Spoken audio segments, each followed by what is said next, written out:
Welcome into this edition of Tiger Football, of course, on ArrowVision. Certainly the first edition of the campaign away from the friendly confines of Broken Arrow Memorial Stadium at Tiger Field. It's on the road just southwest of Oklahoma City in the city of Mustang, Oklahoma. Very much so a well-anticipated matchup as you join us here tonight for what is this 7 o'clock kick. Of course, myself, Luke Hamilton, alongside me, Coach Mo, and down on the sideline later on, of course, Madison Dildine. Glad to have everybody joining us, of course, those that might be new, and of course, those that have joined us all year long. Fun one. What are the anticipations, and not only that, the emotions of being on the road for the first time this year, Coach? Well, it's the first game on the road, like I said earlier on our preview show. This is one of those games that we have to have right here going into the bye week, and that Owasso game looming after the bye week.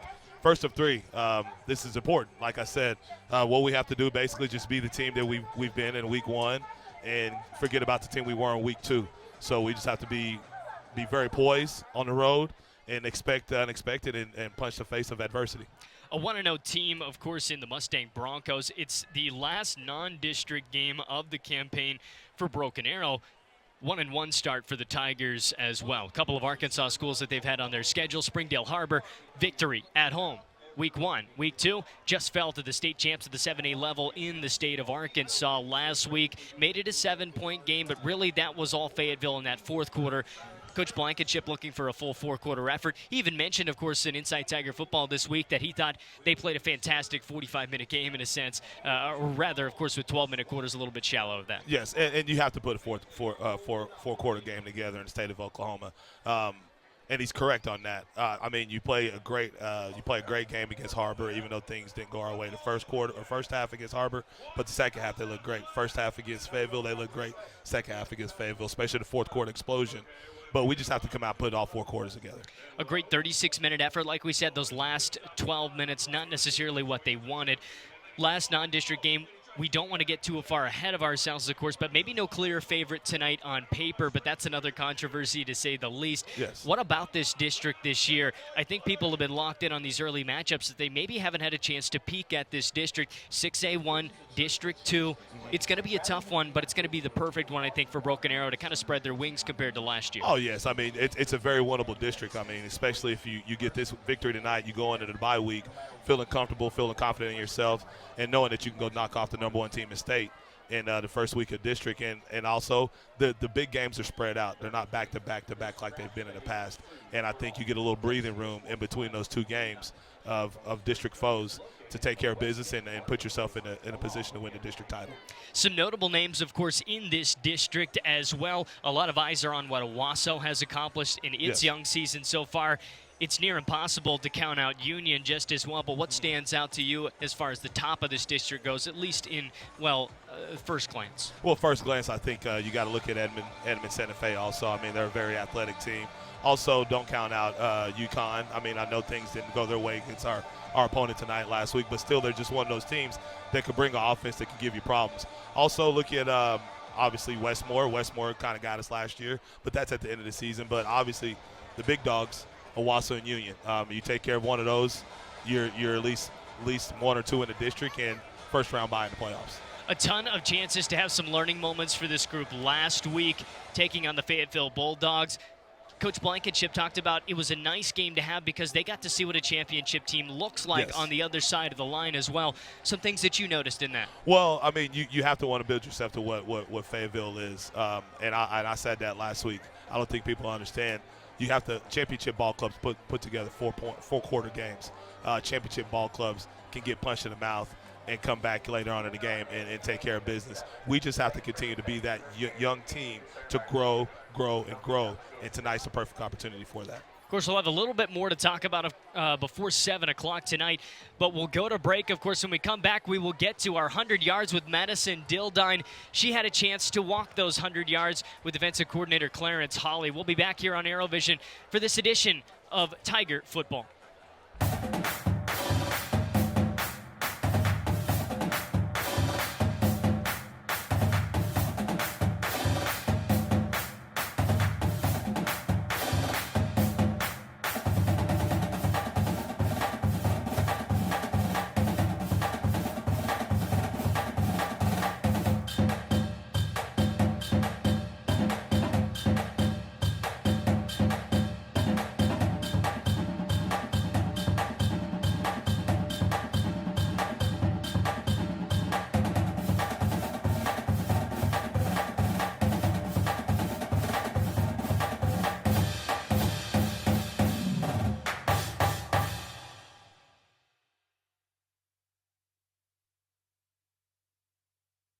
Just a reminder, there'll come a time that they can no longer share a bedroom. That's why we have a complete array of home loans, so that dream of more space can come true, right on time.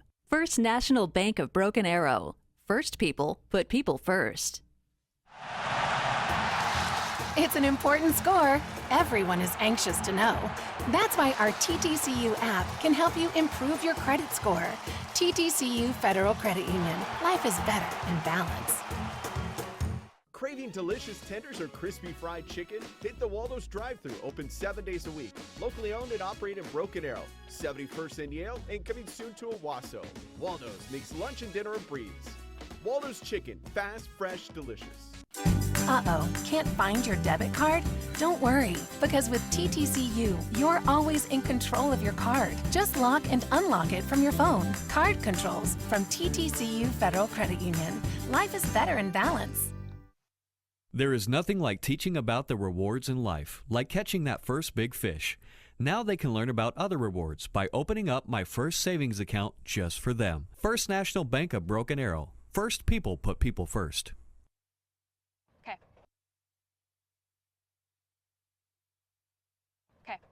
Ready, and 3, 2. Did it just fall over?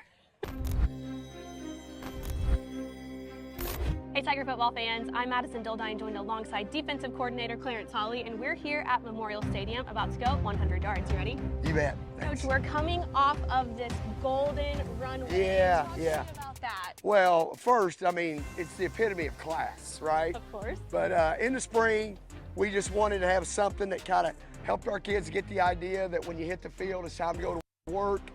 We wanted to make a statement. I think we probably hit the mark with that. It might not be the statement everybody wants, but it was the statement we wanted. So you bet. Amazing.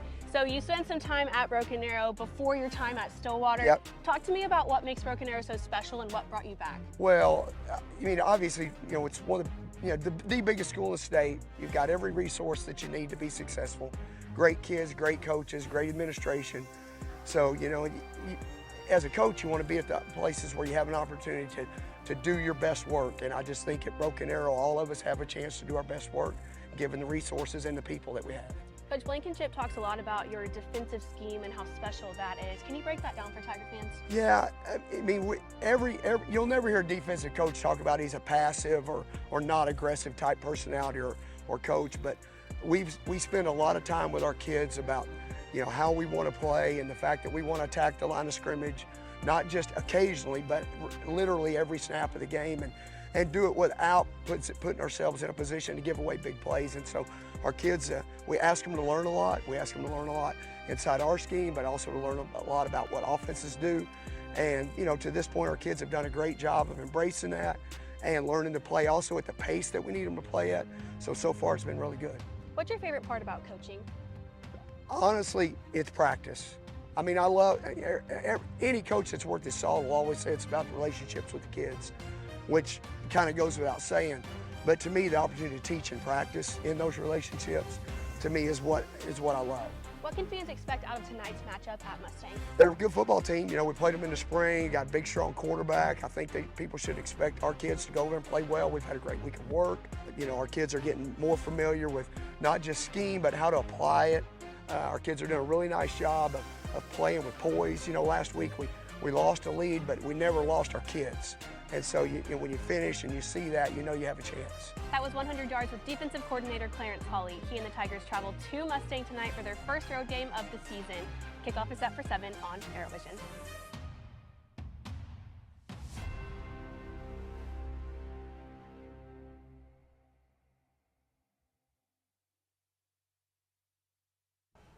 Come on, Luke. You're ahead of the game.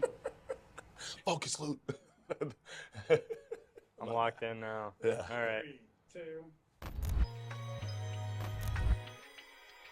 Hey Tiger fans, I'm Madison Dildine with ArrowVision, and we're standing outside of the Big Biscuit Broken Arrow located at Lynn Lane and the Broken Arrow Expressway to bring you this week's edition of the Big Biscuit Blitz, where the ArrowVision crew breaks down tonight's game in 60 seconds. Let's check it out.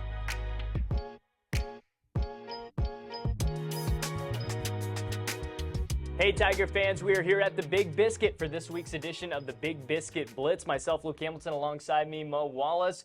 Last non-district game of the season. Of course, district play does start up here real soon. Mustang, they look good on paper. They looked good in week 1. What does this team have to do to knock down the Broncos? It's the bounce back factor. I mean, we're going to the Oklahoma City area for the first time this year.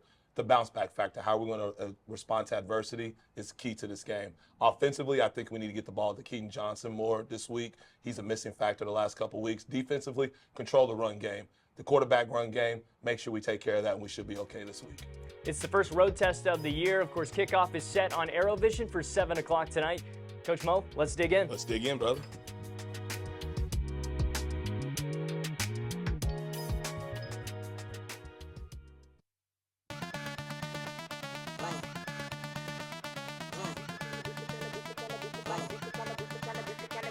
This the kind of beat to go rat-ta-ta, rat-ta-ta, this the kind of beat to go rat-ta-ta, rat-ta-ta, DJ. Tiger fans, it's time for your starting lineup, brought to you by First National Bank of Broken Arrow. And now for your defensive starters. At defensive tackle, number 56, Gabriel Manning. At nose guard, number 50, Josie Sanders. At defensive tackle, number 85, John Broll. At linebacker, number 36, Nathan Martin. At linebacker, number 12, Cole Lamont. At linebacker, number 7, Dagan McCluskey. At nickel, number 16, Tyreek Taylor. At free safety, number 14, Colby Crosby. At free safety, number 4, Jason Johnson. At cornerback, number 23, Messiah Owens. At cornerback, number 20, Don Fryer. Put your hands up, party people, put your hands up, hands up,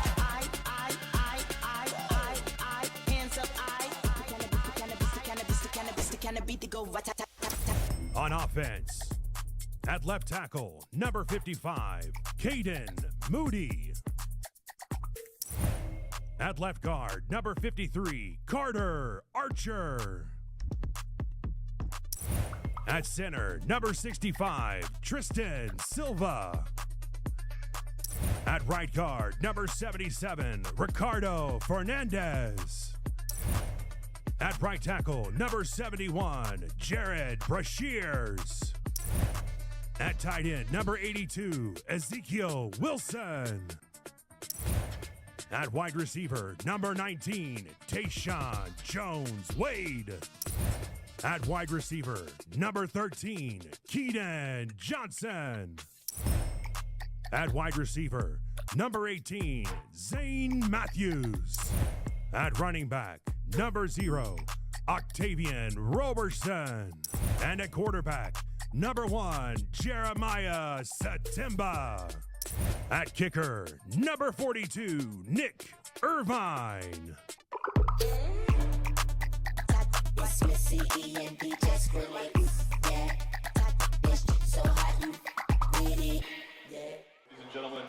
Welcome back to the broadcast here on ArrowVision. We thank you for your patience here as we dealt with some technical difficulties here on the road in Mustang. Glad to have everything back and rolling. And just as the scene gets set a bit, entering the stage left here today, your Broken Arrow Tigers wearing their whites, black pants, black helmets here today. Crisp look against the all-black Mustangs, Broncos here today. Of course, the Mustang Broncos hosting your Broken Arrow Tigers this evening. Myself, Luke Hamilton, alongside, of course, Mo Wallace, and downstairs, Madison Dildine as well. She helped us get the information on the coin toss. Looks like Broken Arrow won that coin toss. They will defer to the second half and an opportunity to see this defense right out of the gate here. Well, I think you need to put this defense on the field right now. I mean, after what happened last week and the way the fourth quarter ended, you need to get their confidence back, get a 3-and-out real quick, get this offense on the field, and let's see some points fire up. Of course, as we mentioned in summary last week, it was a fourth quarter dominance from Fayetteville that was the ultimate difference against this Broken Arrow team. They're 1-1, but it doesn't feel like a team that's 1-1. Outplaying, of course, that Bulldogs team in 3 out of 4 quarters, but that fourth quarter, it's the ultimate difference. It's why we play for, and it's why Friday Night Lights are as fun as they get. That was a battle that I think Fayetteville went back home a little bit with their tail under their legs, even though they came out with the win. Well, yeah, and just like Blank even said off camera, I mean, you show film and tell our kids this is how Championship Ball Club plays. Fayetteville know they left BA with one that was basically given to them, and hopefully tonight we can take something away from Mustang. Prominence is born out of championship teams like that. Of course, Blankenship, as you mentioned, he loved the fact that his team got a chance to line up against the championship team to see how that prominence is born and bred out of. We see Mustang enter now their first home game of the year. It feels a bit different, of course, the first home game of the season than any other game all year long. And, well, Broken Arrow is going to face that here today, being a part of one of those.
Welcome back to our broadcast here on ArrowVision. Of course, we thank you for your patience during our technical difficulties on the road. What you have missed maybe so far, of course, is the threatening of the Broncos in the red zone here now, just down the 2-yard line. They're looking to get into the end zone on the opening drive of the game as the coin toss went to the Tigers. They deferred to the second half. Trajan Williams is brought down in the backfield for no gain. In fact, he loses a couple of yards, and, well, it's been a quick drive trying to catch everybody up here with what they might have missed. It has been really a dissection of this drive by Mustang that has allowed them to mix it up in the ground game and the short passing game, and they've opened up for one deep pass so far. I mean, it's been a nice balanced attack so far in this first series, which I think is scripted. Matter of fact, 90% sure it's been scripted, so it's something that I expect out of Lee Blankenship on the other side. Typically, the first 15 plays are scripted, depending on what you'd like to do with your offense. Of course, a little background on the game. Lee Blankenship, cousin of head coach Josh Blankenship, so the two head coaches going up against each other, both the cousins. Trajan Williamson is into the end zone, one of the heavier quarterbacks Broken Arrow is going to see all season long, and he takes that weight and buries himself into the end zone for a 6-0 start for the Broncos today. I mean, decent-sized quarterback, dual-threat quarterback, has pretty good arm, as he's shown in that first series. But it's going to be the quarterback run game we have to stop. Looks like he's going to go back with it. He's going to continue to do what we just can't stop right now. 6'3", of course, 220 pounds, the weight for Williamson, the senior. The extra point is up, no problem. They'll find a way to sink it down the middle. Let's set the stage a bit for what is a 7-0 start. A team that has given and taken with a 1-1 record, the Broken Arrow Tigers. They've arrived in Mustang, Oklahoma, a town that saw its origin just on the aftermath of the land rush in the Sooner State. And they have a chance to produce maybe some Sooners down the road. A great program historically, and both of these teams have taken on one another in different fashions, but it's always been in the playoffs. This is the first regular season matchup between these two programs, and it's off with some fireworks here for the team making their home debut. Oh, yes, and I mean, it's a great crowd out here, great home opener for them, and this is what they expected the first series. So I expect BA to come out with this first series. Hopefully we can get a good, nice return from Zane Matthews-Bordeaux and Agent Zero, Octavian Robertson, and get us in good field position to open this offense up. Of course, the origin of this beautiful town, Mustang, Oklahoma, they're descendants that can truly call themselves Sooners with the land rush, but everybody here calls themselves a Bronco tonight for this matchup. As we will see Broken Arrow with the ball for the first time today. Looks like Roberson will be back deep to return this opportunity. Penalty after the extra point enforced on the kickoff, ball being sent away from the 40-yard line. And we're off. Well back is Zane Matthews-Bordeaux as well to return. He'll take it, and it'll be a touchback starting our drive here in territory of the Tigers, as we'll get rolling in just a moment. Last time these teams faced one another, it was nearly a decade ago. 2015 in the first round of the playoffs on November 13th. Broken Arrow pulled away with a 24-17 victory before defeating Edmond Santa Fe 49-30. They're in the district again this year. And then, of course, that was right after their fall to Jenks 35-14 in the next game. Many nights sleep since that, and a clean slate here now for a new era of Tiger versus Bronco football. Well, it's going to be a nice matchup. Expect to see number 91 and 97 to make a big difference on their defensive line, but hopefully our offensive line ate their meatloaf this week, because it's going to be a big battle tonight. Jeremiah Satemba, junior quarterback for the Tigers, will stand in the shotgun. Roberson to his right, he'll hand it off to him. Starting running back for Broken Arrow will pick up a handful of yards. Quality start, of course, anywhere from 4 to 6 yards on the ground per play will get you where you want to be, and they're right out of the gate in that category. Well, that's where you want to be right there. I mean, traditionally, Broken Arrow has the bigs to do it right here, so we're playing ahead of change so far on second down. Chatting with head coach Josh Blankenship, we discussed briefly just how unique it is to go up against family. Of course, his cousin, Lee Blankenship, the head coach for the Broncos today. Everybody's circling this one on their calendar without a doubt. This screen pass out wide to the left side is going to be dropped incomplete, setting up a third down and manageable for both sides of the ball here. I'm excited to see what we're going to do on this play right here. I mean, I can see us going a little bit of run game right here, but watch out for a little Cub Carter, which is a screenplay. Probably another screenplay right here. Roberson and Satemba in the backfield. Very important third down out of the gate in this one. Down 7-0 on the road in road game number 1. Needing 5 yards. I like to see them look for Keaton Johnson on this play. Ball at the 25, dropping back. Satemba looking to his left, has a man, and it's caught. Is it enough for the grab? It is. It's about a 6-yard pickup. Somebody you mentioned you wanted to see involved in the offense a bit more. It's Keaton Johnson with a catch. I mean, he's a sensational senior right there. I mean, you have to get this guy involved. This is a guy that's done worked his butt off in this program. Get him involved, get the pressure off of Zane, and get the pressure off of Tayshawn, and open this receiving core up, and let's get Keaton his touches. First down and 10. First down play rolling out to his right. Satemba throwing on the run. It's Johnson again. Back-to-back catches for him, getting him involved in the game for a pickup of at least 6 yards. And I love this approach right now. I mean, I think we're going a little tempo right here. I can see Blank possibly going empty right here. That's exactly what he's doing. Satemba empty set. He has 3 options on the left, 2 down low on the bottom of your screen on the right. Quick curl route here to Johnson. Johnson's got another pickup and a flag. It's going to be a block in the back most likely. That's the potential that we saw. We'll see if this is coming back. Johnson, 3 targets in a row here, and you like to see it. I mean, it's what you have to do. I mean, you got 3 sensational guys out there. I know I use that word quite a bit, Luke, but, I mean, they are. They're sensational fellas out there. So hopefully we could, as we got a holding call, but hopefully we can continue to attack them with the slot.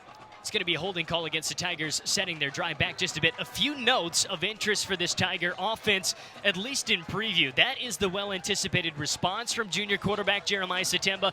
Went 16 for 31 for 189 yards, 1 touchdown, but 2 interceptions as well. A bit of a difference from week 1's 21 for 30. He had 292 yards to the air and 3 touchdowns.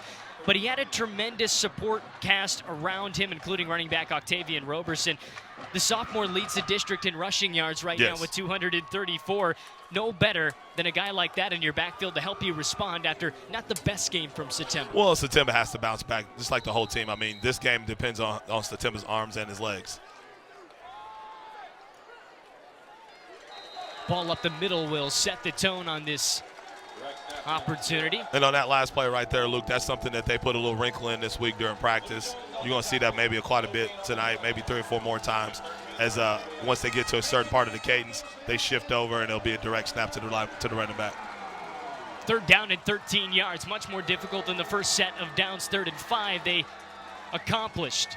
Okay, they're playing off on Keaton. I expect him to try to go to Keaton right here. A lot of space for that opportunity. Looking to his left, Satemba. Quick curl route to Castillo. Castillo's tripped up. He's not going to get what he needs. And most likely the punting unit out for the Tigers. They will send it away.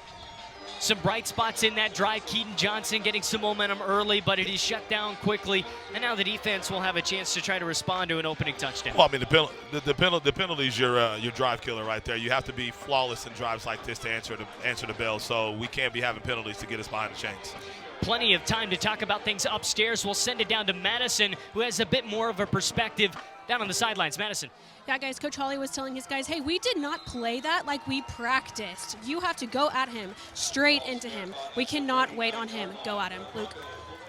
An emphasis all week long for this Tiger defense, especially with the team's secondary, was full ball pursuit, entire team pursuit of ball carrier. Coach Blankenship felt that there wasn't enough help from initial playmakers, and that help will have to be, necessary tonight for those initial playmakers. You've got to swarm the football. Well, watching film this past week, I mean, they did have a good week of practice. They flew around to the football. They made things happen.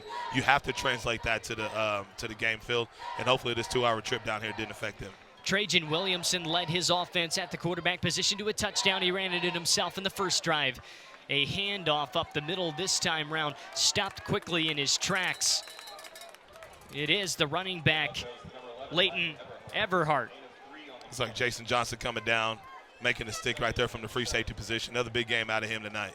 You'll see plenty of Everhart in this game. 5'8", 160-pound senior at the running back position. Pitched out wide to him again. Tries to cut back up. Another response here from the defense for Broken Arrow, and number 44, Gunnar Wilson, getting involved in the action. Big play by Gunnar Wilson right there, getting the penetration, shooting the gap right there, and making the tackle. Mustang beat a UConn team last week that was much so a spread offense. Didn't have the biggest defensive front either, so a lot of work and damage to be able to be done by this backfield in Trajan Williamson and Everhart 1 week ago.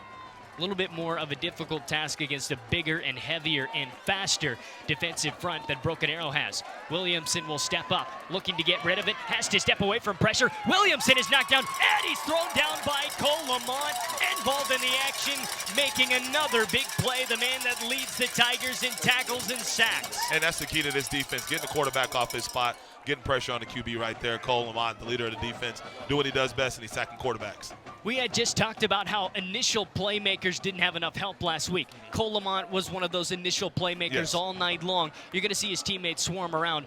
Now they have confidence that they know this is going to be Lamont all year long. Hey, you got to fly around and have fun. That's what this defense is about. 4th down and 11, and it's going to send out what is the punt unit. Williamson will send it away himself. You see that a lot at the high school level now. Tayshawn Jones-Wade. Fair catch caught. And this offense back out for their second try. We talked about a little bit of this Tiger offense in preview, Coach Mo. Well, that's all in preview, but we will see what happens in program. Of course, little broadcast terminology for our producers over there. In program right now is the ball sitting at the 22-yard line and an opportunity to get rolling. Madison has more with the offense. Coach Barlow was telling his guys, you need to settle in and start doing your job. He said, trust your teammates, guys. Luke? trusting teammates, initial, of course, and importance on the road. You're in an environment you're not familiar with. Distractions can come and go. But the focus, especially on those first drives, a lot of your plays are scripted. You've got to find a way to execute. Well, and a lot of that probably is just some guys just being a little bit anxious right there, trying to settle their feet in, not seeing things that Coach Barlow has taught them to see, you know, the correct way when he's talking to his running back. So I anticipate a statement drive right here. Well, a little bit more on Mustang. They came off a 6-5 season last year, flying high with a 4-0 start. Their district finally broke in those Wild Broncos a bit, quickly turning that fate around, losing the next 4 straight. Finished the regular season with a couple of wins, 6-4 on the campaign before falling in that first round of the playoffs. Didn't really felt like they came to fruition in their identity this year. Nice win against their rival UConn out of the gate, and that's the kind of win you want to have with confidence in your home opener. Well, I mean, you go against a crosstown rival, you put it to them. I mean, that's a big thing right there. And like I said, the home opener right here, looks like they got the whole town out tonight, whole band out. So we'll see what Mustang can bring us as we come out on first down in this second series for the Tigers. A punt on the first drive of the day for the Tigers. We get a whistle before anything goes. Flag is on the play. Or rather, before the play, that is. It's going to be a false start on the offense, so that'll march him back a bit here. Focus not quite there for this offense to begin this new drive. Okay, that's 2 penalties on two consecutive drives right there. Can't be playing behind the chains. We need to play ahead of the chains on the road. Something that Mustang dealt with last week, in fact, was a lot of penalties for a lot of yards early in their game. It didn't set them back enough as UConn wasn't able to take advantage of it. Broken Arrow, they don't want to be on the other side of that. No, you don't want to be on the side of that. I mean, this is one of those deals that the ball's handed off to Octavian right here for a nice little game. But you want to continue to play ahead of the chains. I know I say that quite a bit on the broadcast, but that's exactly how successful this offense is going to be. As the ball's right now at the 21-yard line. Broken Arrow, second down and long.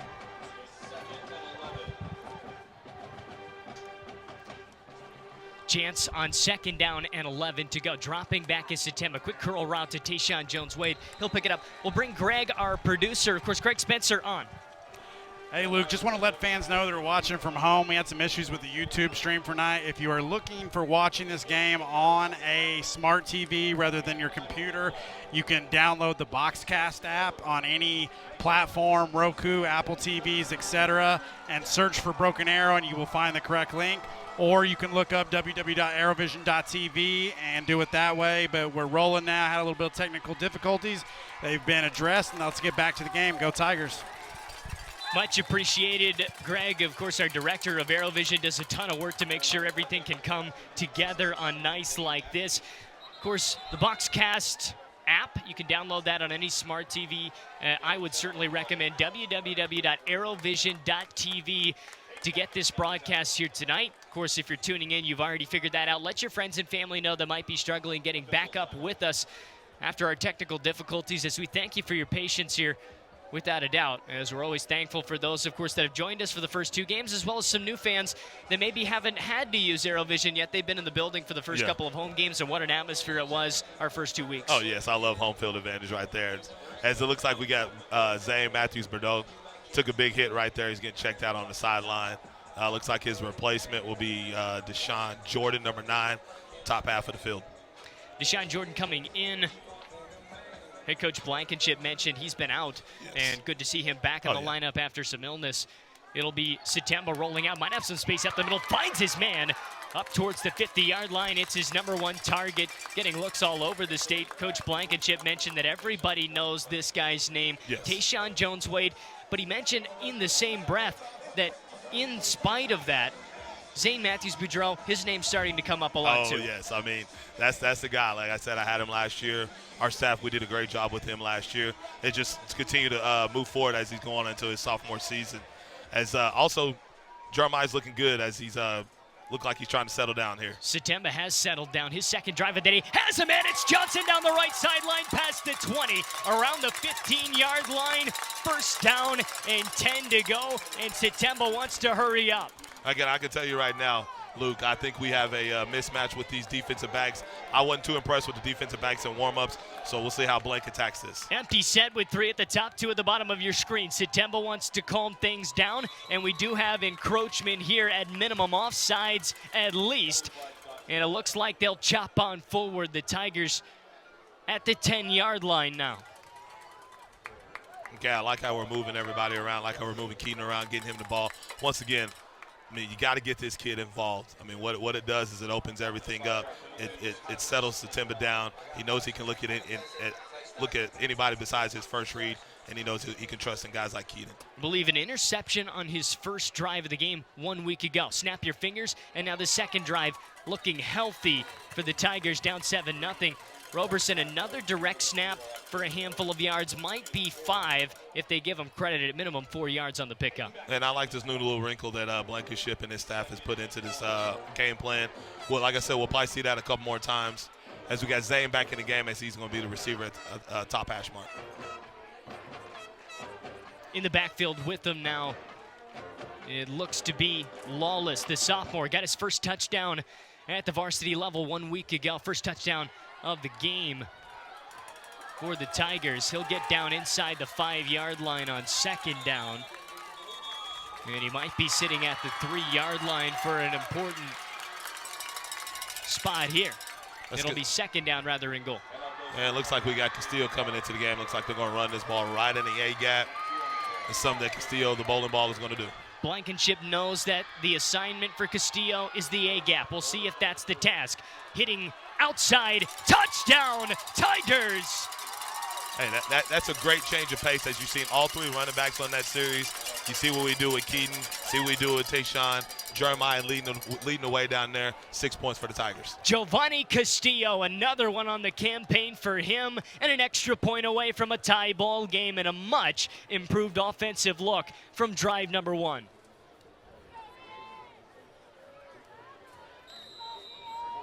And I like how we looked right there. Hopefully we're settling in. Hopefully the game plan is about to kick in right there, guys.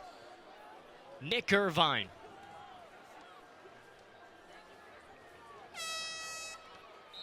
Kick is up and no problem. A tie game at 7, and we've got a ball game once again. Trajan Williamson was brought down in the backfield to end their last drive. The Broncos will come back out looking for a little bit of flow they thought they had early. We'll take a quick break. When we come back here on ArrowVision, we'll send it off. It is the Broncos with the ball when we come back. Uh-oh, can't find your debit card? Don't worry, because with TTCU, you're always in control of your card. Just lock and unlock it from your phone. Card controls from TTCU Federal Credit Union. Life is better in balance. There is nothing like teaching about the rewards in life, like catching that first big fish. Now they can learn about other rewards by opening up my first savings account just for them. First National Bank of Broken Arrow. First people put people first. Racing towards the end of the month? Ask about our early pay options. TTCU Federal Credit Union. Life is better in balance.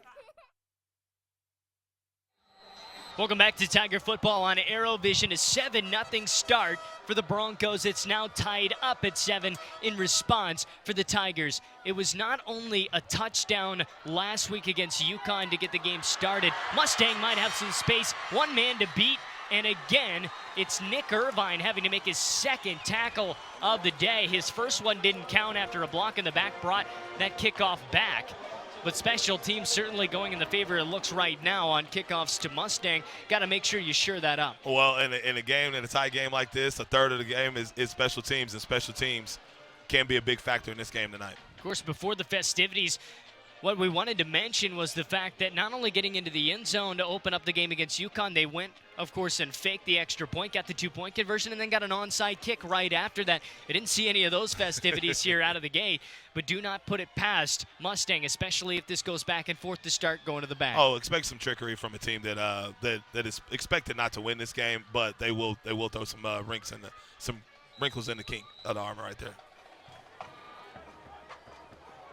Handoff up the middle, it's stuffed, And all of a sudden, which were about 2 to 4 foot gaps in that opening drive, have narrowed down to really about 2 to 4 inches with those gaps, shoring up that A and B gap now. Well, I mean, it's all about adjustments on the sidelines. These guys had a pretty good practice week this week, and they know what Mustang's going to do. They know that Mustang cannot really open up the offense. I think we have the advantage in the secondary, but really the disadvantage is their 220-pound quarterback. 2nd down and 8 after the 2-yard gain.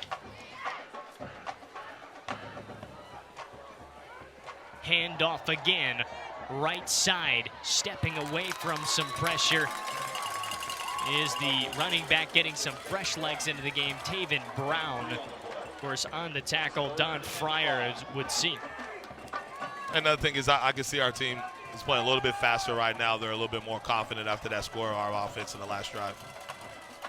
2 options almost stacked on the top of your screen. Handoff again to Brown, and he stopped. 4th down and 5, and back-to-back shutdowns in the box by the Broken Arrow defense. Cole Lamont involved in the chaos. I mean, stonewall him right there. I mean, that's his job right there. He's supposed to take care of those 2 gaps right there, both A gaps to the B gap. So great job by our defense and Cole Lamont. So Trajan Williamson looking to kick for himself again. Ball is at the 49-yard line in plus territory for the Broncos. Tayshawn Jones is back deep.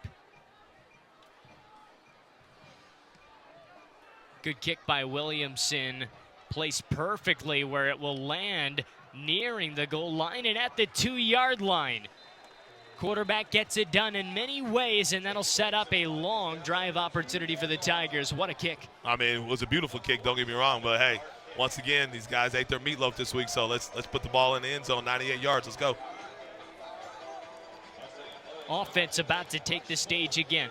What you saw maybe from drive number 1 to drive number 2, it was drastic in its results, but adjustments, did you see any that were made that were key? Settle down. I mean, to me, that it's just them getting under their feet, getting settled down, Satemba being settled down, the receivers being settled down, offensive line being settled down. I mean, running backs doing their job. I mean, it was perfectly executed on that last drive. Much of a mixture, and of course, the settle a bit mentally for Satemba this week has helped him. Sometimes you like a quarterback in his first year starting to face some adversity like you saw last week. You get to see a little bit of how your guy is going to respond mentally in that game. Coach Blankenship was pleased with the way that he did respond, and now he's getting some fruit of his labor this week. Well, like I spoke earlier, it's growth. I mean, you want to see growth out of your young quarterback. I mean, he has a lot of football to play in these next 2 years, and growth is big time. Caden Lawless in the backfield at running back. We'll see if they try to get some breathing room on the ground. Satemba's going to drop back rather, has some time in the pocket, will roll out of it now to his right, throwing, might have a man, it's Tayshawn Jones-Wade, a catch just past the 20-yard line. I like that play, and I like the way Satemba Jeremiah bought time, was able to let Tayshawn Wade come back to him, and he got the nice completion for a first down as Tayshawn comes out of the game. A bit of a stinger. He'll come off for just a moment. And at the top of your screen, Zay Matthews-Boudreau coming in.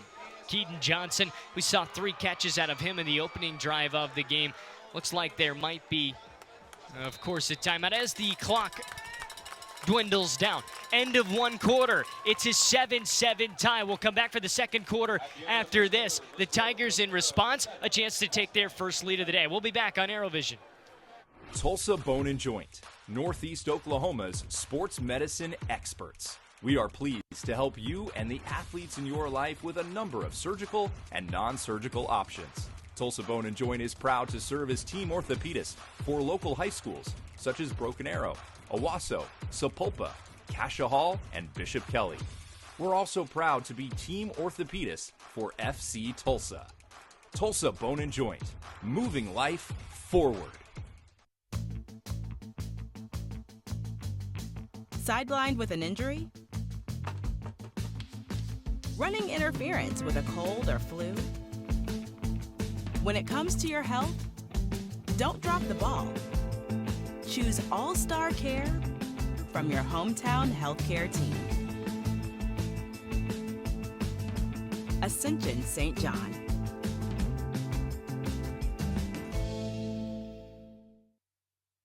While you are teaching someone special the nuances of keeping the wheel steady, we can provide you means for you to maintain financial equilibrium. First National Bank of Broken Arrow. First people put people first. Back here in Mustang, Oklahoma, just southwest of Oklahoma City, a hustling and bustling area of the beautiful state, the Sooner State of Oklahoma, as Jeremiah Satemba and this Tiger offense will get set for the second quarter. Roberson takes it outside. Roberson has an edge, and he'll get near the 35-yard line. Nice start to the second quarter in a drive that has a chance to give you your first lead of the night. Well, you got a shift right there by our two tight ends. Gave some extra hats on the other side of the field, on the far side of the field, and Octavian with the pop right there. Hopefully we can get another pop again. A lot of production through the air as of late. Roberson, if he can get involved on the ground again, nice combination Broken Arrow might have. Roberson takes it for the second time in a row. Patience through the hole. Not only a first down, might get an extra yard with it, or are they going to have him short? They will, so it looks like it's going to be second down and just 1 yard to go, nearing the 45. Well, a nice play right there by our Broken Arrow Tigers. I mean, we're doing what we do best, and that's running the power right down their throat as they get to play in from Coach Blankenship and the staff. Tayshawn Jones-Wade, we see him jogging on the sideline now. Look to be set to come back into the game, most likely in a play or two, we'd have to anticipate. Satemba has to get away from pressure. He'll step away. Satemba getting rid of it. Nobody in the area, but of course out of the pocket, no problem. As it looks like putting on a brace here is going to be Tayshawn Jones-Wade. Of course, Madison letting us know that there's a little bit of an adjustment. We'll see how this affects the number one target. Well, we will see how that affects the number one target. I mean, I don't think it's going to affect him. He's the type of kid, as we have a flag on the play, he's going to be the type of kid that you really have to drag him off the field. As you mentioned, he did not stay away for too long. Flag is on the play. Question mark here as to what that call might be. Now, of course, when your quarterback doesn't get rid of the football for quite some time, there is a higher and higher possibility of a holding call as that fight in the trenches continues, but I'm not sure what we have on that call. Looking at the math, a 10-yard penalty, most likely a hold, you'd have to think. Certainly outside of the pocket where there couldn't be an intentional grounding It's call. intentional grounding, loss of down. Interesting call. That was a late call. Been out. Yeah, that was a late call right there by the refs. I mean, I understand the call, but that was a late call right there. Tie game at 7 with 11:14 to go in our first half. Yeah, West Side. Third down and 15 yards to go.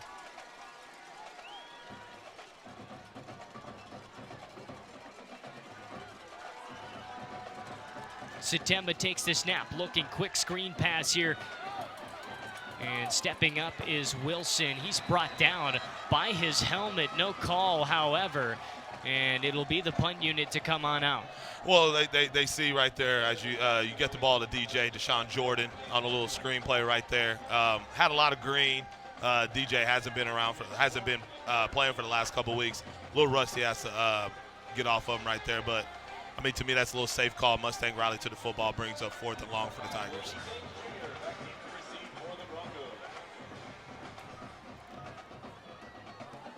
Kick is deep, high into the air. Called for a fair catch. Just inside the 40-yard line, rather the 35-yard line.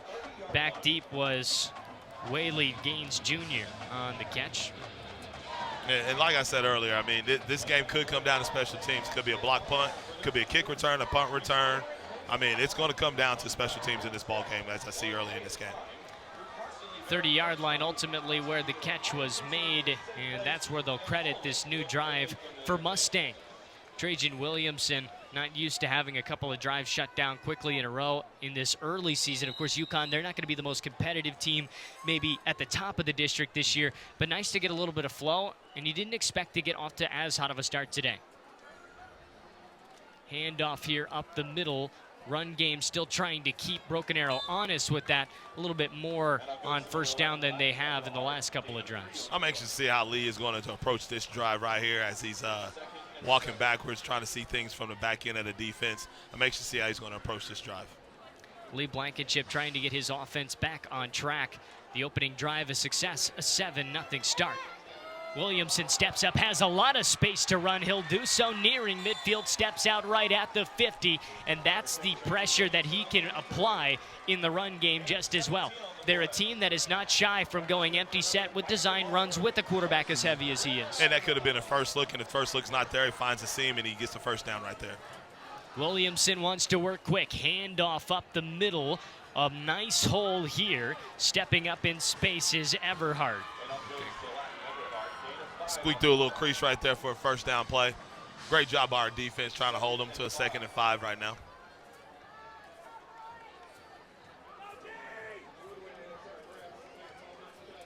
A lot of options at the bottom of your screen. Everhart again on the carry. Going to be just short of the first down, setting up 3rd down and very short.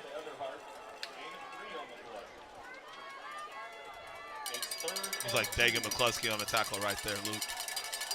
3rd and short. This is money down. Money down. Empty set, as we mentioned. Williamson's going to run it himself. He'll dive ahead and have credit for the first down. Don't be surprised that that is the go-to just about every time in 3rd and short situations. He's your bell cow. He's the guy that's going to get this offense going. He's the guy that's going to try to wear this defense down 220 pounds. I mean, that's, like I said, Luke, last week with Battle. You don't want to hit that guy in the 4th quarter because he's a load to take down. Snapping a handoff to Everhart. Has space on the outside now and a great open field tackle.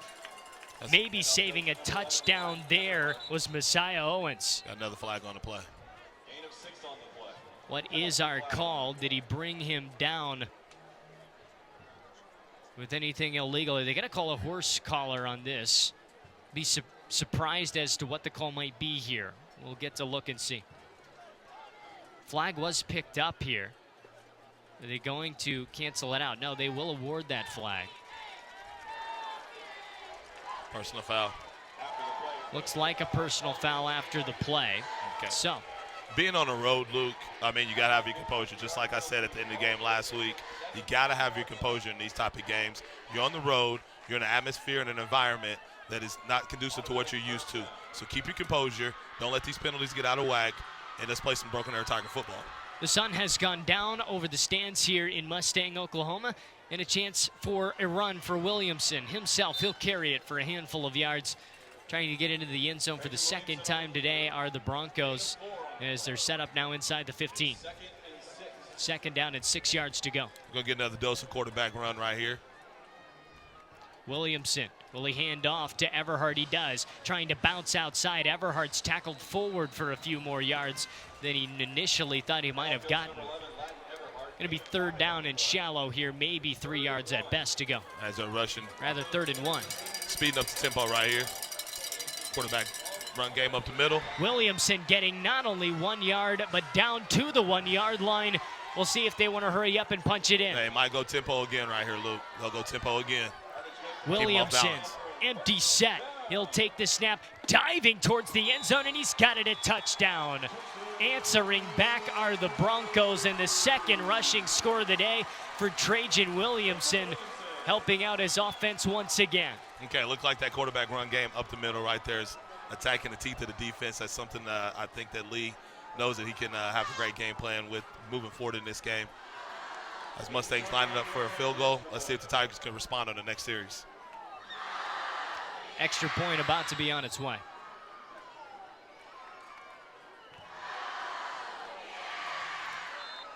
Kick is up, no problem. And, of course, all the Broncos faithful tonight happy with the result to start the 2nd quarter. We'll take a quick break. 8:17 left in our half. A 14-7 deficit for your Tigers. We'll be back on ArrowVision. Life happens in a hurry. Our money experts will help you keep up. TTCU Federal Credit Union. Life is better in balance.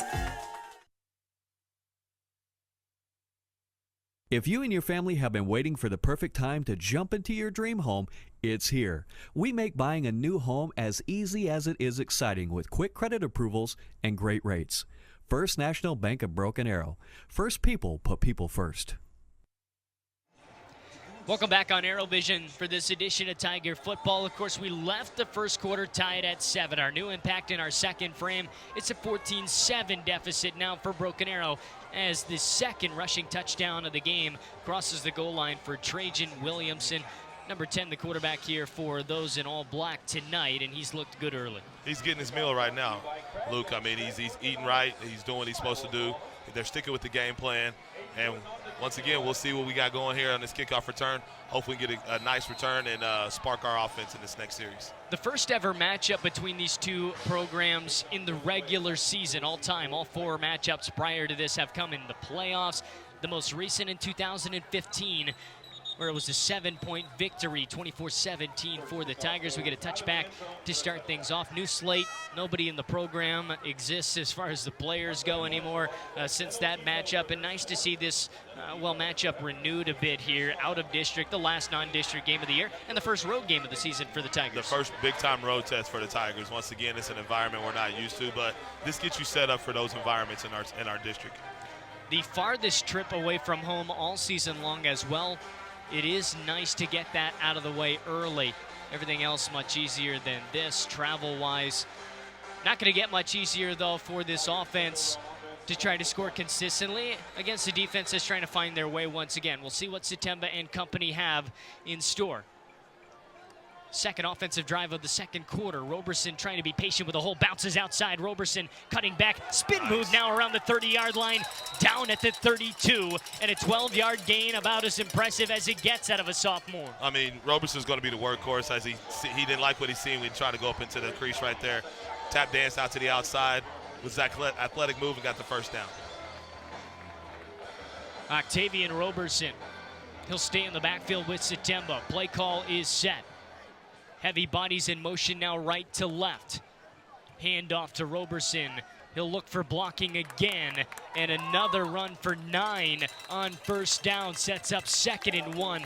Lee Blankenship, of course, head coach of the Mustang Broncos and cousin of Broken Arrow head coach Josh Blankenship, raved in his own coaching show this week about this Broken Arrow offensive line. It's going to be a task for them. Oh, it's going to be a big-time task. I mean, the big uglies are right at the middle as Giovanni Castillo with a nice game for a first down right there on second down, moving the chains behind the bigs. Castillo now has the Tigers at the 47-yard line in Bronco territory. First down and 10, and they move the chains. I mean, 7:28 left to go in the half. Sorry about that, Luke. I mean, you got to continue to get behind the bigs. You got to continue to slow this game down and run behind them all night long.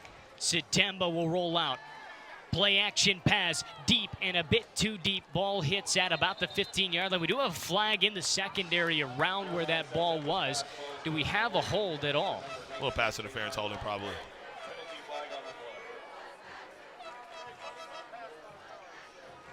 Pass interference on the defense, and it will be 15 yards and a first down for the Tigers. First big mistake by the secondary here today in penalty trouble for the Broncos. Well, I'm not going to lie to you. I mean, I would tell my DBs, you got to do anything you can to slow that guy down, slow Tayshaun down. So don't let him get explosive, get him behind the secondary because big plays does ignite this offense. Trying to ignite something now in plus territory and not have the tracks get derailed a bit. 7:14 left in our half. Motion from left to right. Here along the line, taking the snap, a ton of pressure off the edge. Roberson getting away from it, bouncing off the side, but a flag thrown right at the last moment on this play. And this is the territory where you see a hold. That it is. It'll be a holding call, and just like that, 15 yards in the plus, 10 yards in the net negative for the Tigers. Sets up a first down and 20. Keaton Johnson limping off the field. Hopefully it's nothing major as he's getting looked at by our phenomenal training staff. Keaton Johnson will take a side for a moment. Tayshaun Jones-Wade pointing for some traffic here from the sideline. Looks like we're going into our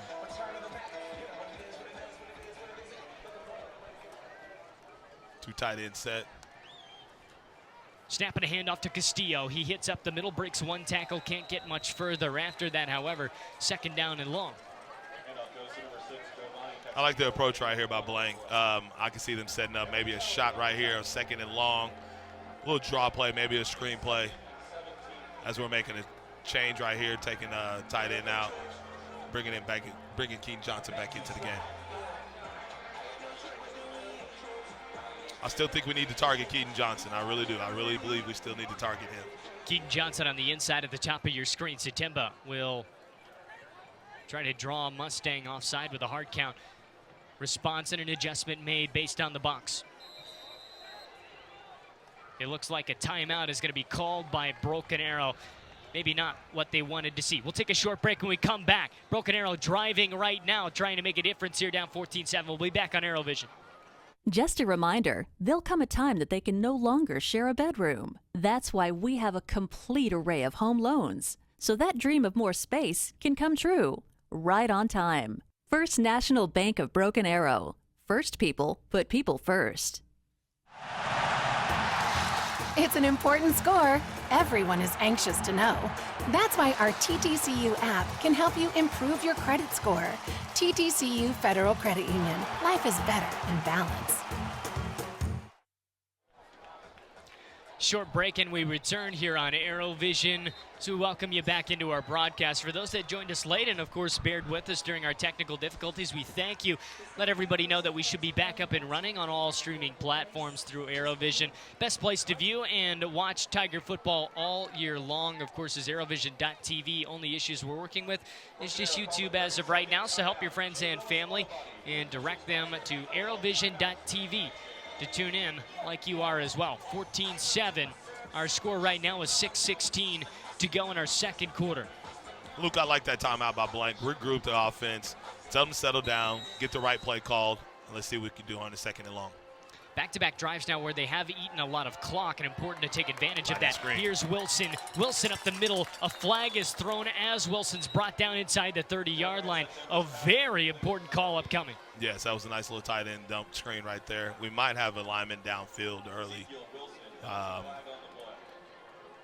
But I could be mistaken on that as they're conversating over the call. Not the type of call you would want on your offense coming out of a timeout. You want to make sure you preach details in that, and certainly this staff did so.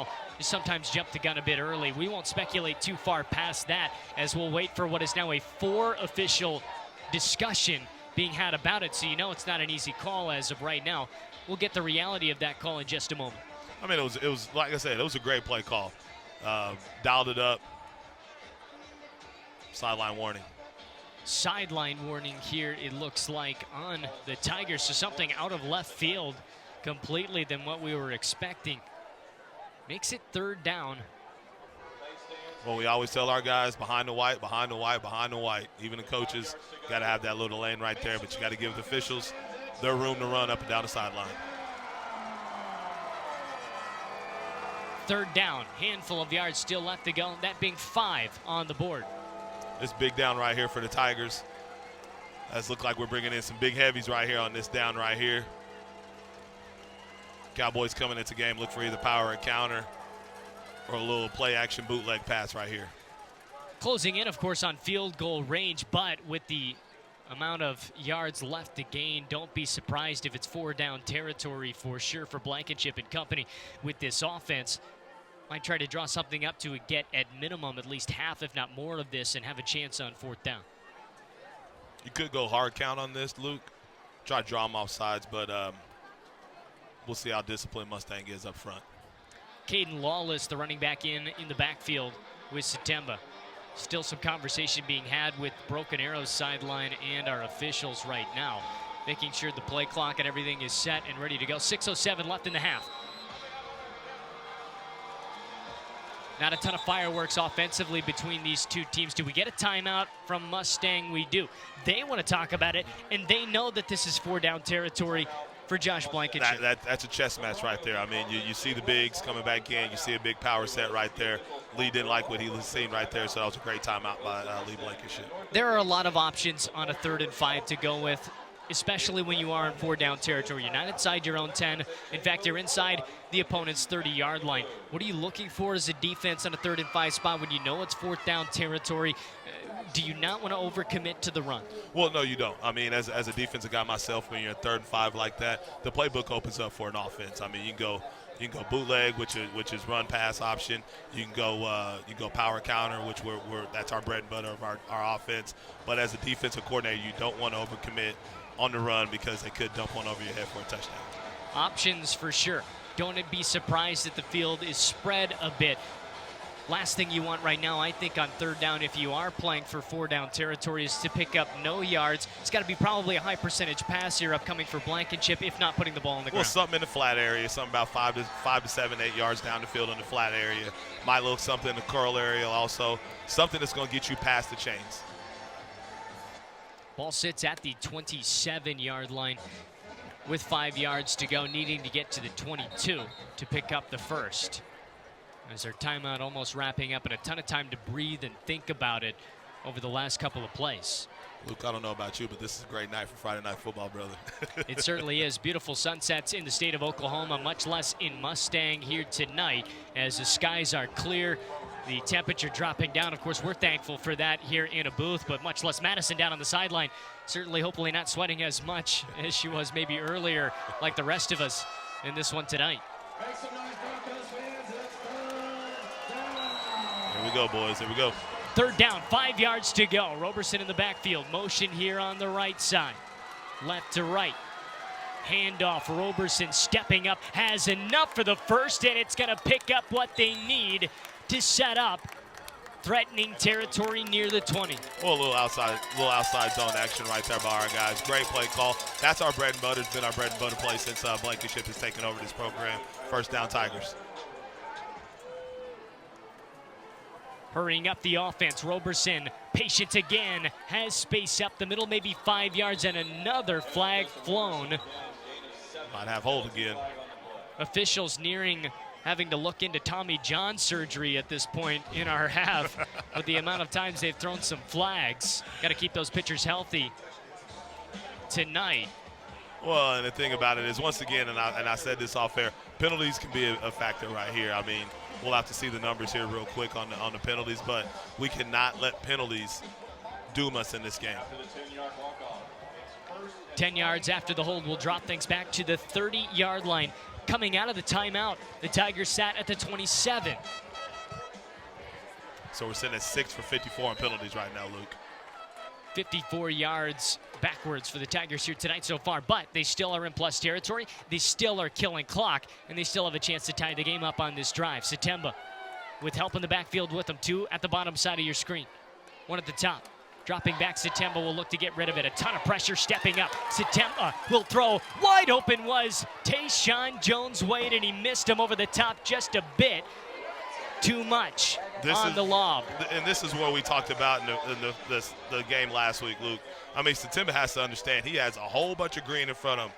Get the first down, get down, live to play another down.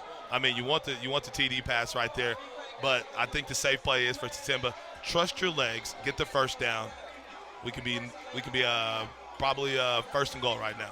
From what we talked about, Blankenship with very teachable a quarterback like that. Typically, maybe just one play like that is all he needs to recognize. When he gets that space, he'll go with it next time. Screen out wide. Roberson falling down a bit on the catch, slows him down enough to where it buries Broken Arrow deep. It's going to be 3rd and long.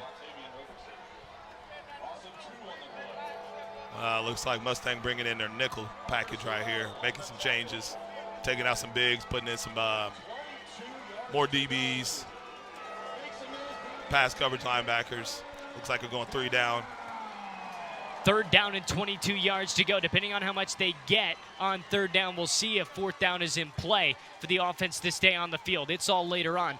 We'll catch back up with what we're doing right now. 4:40 to go in the half. Satemba takes the snap. Looks to his right. Quick flare out to Roberson on the screen pass. Has some space and speed. A ton of black jerseys. Roberson fighting. Roberson towards the goal line. He scores! Hey, what? Octavian Roberson is in the end zone. A 3rd and 22 results in a Tiger touchdown. That is what I'm talking about right there. That is nothing but moxie right there, Luke. Taking the play that was probably they just wanted to do to get enough yardage to get us some field goal contention right there. But Octavian does what he does. He's a playmaker, and he wants to make the play, get us in the end zone for 6. My goodness, just about 8 out of the 11 black jerseys on the field had him swarmed at around the 20 to 15 yard line. Finding a way all the way in is Roberson, and an extra point away from a tie game again here tonight. Irvine's kick is up. We'll go to break with a 14-all game, 4:26 to go in the first half. We'll be back here on ArrowVision, a good one on the road in Mustang tonight. Craving delicious tenders or crispy fried chicken? Hit the Waldo's drive-thru, open 7 days a week. Locally owned and operated in Broken Arrow, 71st and Yale, and coming soon to Owasso. Waldo's makes lunch and dinner a breeze. Waldo's Chicken, fast, fresh, delicious. Uh-oh, can't find your debit card? Don't worry, because with TTCU, you're always in control of your card. Just lock and unlock it from your phone. Card controls from TTCU Federal Credit Union. Life is better in balance. There is nothing like teaching about the rewards in life, like catching that first big fish. Now they can learn about other rewards by opening up my first savings account just for them. First National Bank of Broken Arrow. First people put people first. Dominance on display in the fashion of number 0 in white tonight. Octavian Roberson led District 2 of 6A in the state of Oklahoma in rushing yards coming into tonight as a sophomore.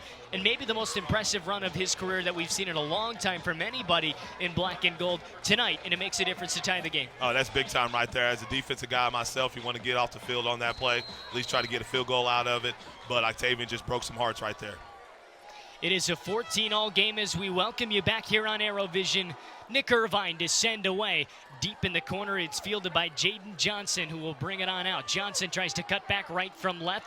Johnson narrowing in on the 20-yard line, has space, and another good return out of this Broncos special teams unit. That's the third one tonight. Well, he's speedy. I mean, you get him in the open field, he's going to make you pay for it. They've had 3 kickoff returns tonight that have been good field position for them. So now we're about to see what our defense can do. See if we can stop them, get the ball back, take control of this game. A chance to respond and to keep in focus what you've worked on all week long. Defensively, it was ball pursuit, full team pursuit of the ball carrier, especially to help out initial playmakers. We've been starting to see that when the ball's been ran up the middle. Inside that box, there's a ton of bodies in help. Oh, yes, there's somebody to help right there. But, I mean, you still got to stop this quarterback run game, and hopefully we can do this on this series. Williamson has been everything for this offense so far. 2 rushing touchdowns on the night and has charged his way through all season long, especially against UConn last week. And another step up here in the box to make a difference on the run game. Lamont is playing a heck of a season right now so far, ladies and gentlemen, and hopefully he can continue to do it throughout this game as he made that stop right there on first down. Cole Lamont on the tackle once again at the 29-yard line, 2nd down and 9 to go. I'd like to know how many times we call his name this year, Luke. It'll be quite a bit. We had a fantastic time interviewing him on Inside Tiger Football this week, along with Tayshawn Jones-Wade as well. A couple of great young men to get to talk to. We'll get to see him all season long, and then, of course, come wrestling season as well. Cole Lamont, quite the wrestler from what I hear, and I can't wait to see it in person. Oh, he's a beautiful athlete, and I love having him in this program. 3rd down and 4. We'll see if Williams wants to go with a screen. Low pass, it's complete, and it's enough for the first down. Smart play calling from Lee Blankenship and his core as well, as they've been able to dink and dunk down the field. Nobody pressuring with any deep balls, but maybe other than a couple of times. Well, it keeps Holly's defense off balance. I mean, screen here, screen there, quarterback power, quarterback sweep here. It doesn't matter. I mean, you're keeping them off balance. Great play calling, in my opinion, from both sides in this game, making it certainly a game that everybody would like to tune in the Oklahoma area here tonight in a 14-all game. 3:23 to go in our first half. Now a little proud look right here on 1st and 10. Ball is snapped and a handoff up the middle. It's Everhart. Everhart has 9 on the carry before he's stopped in his tracks, making it 2nd and shallow. Great gang tackle right there. Brings up about 2nd and probably about 2. 2nd long 1 right here for the Mustang Broncos. I'm anxious to see how we continue to pursue the football as the quarters go along. Another screen pass out wide. It's caught and brought ahead by Johnson again. 1st down in plus territory, and the Mustang Broncos offense is moving much quicker than even so the first drive of the game.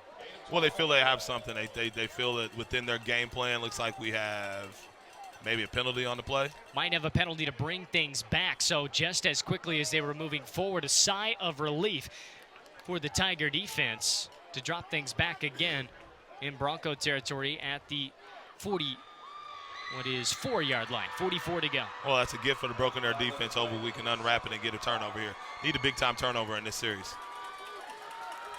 Williamson will take this snap at his own 39-yard line.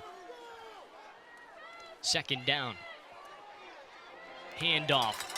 Cole Lamont not only getting the tackle, trying to strip the ball loose, but great push by Mustang.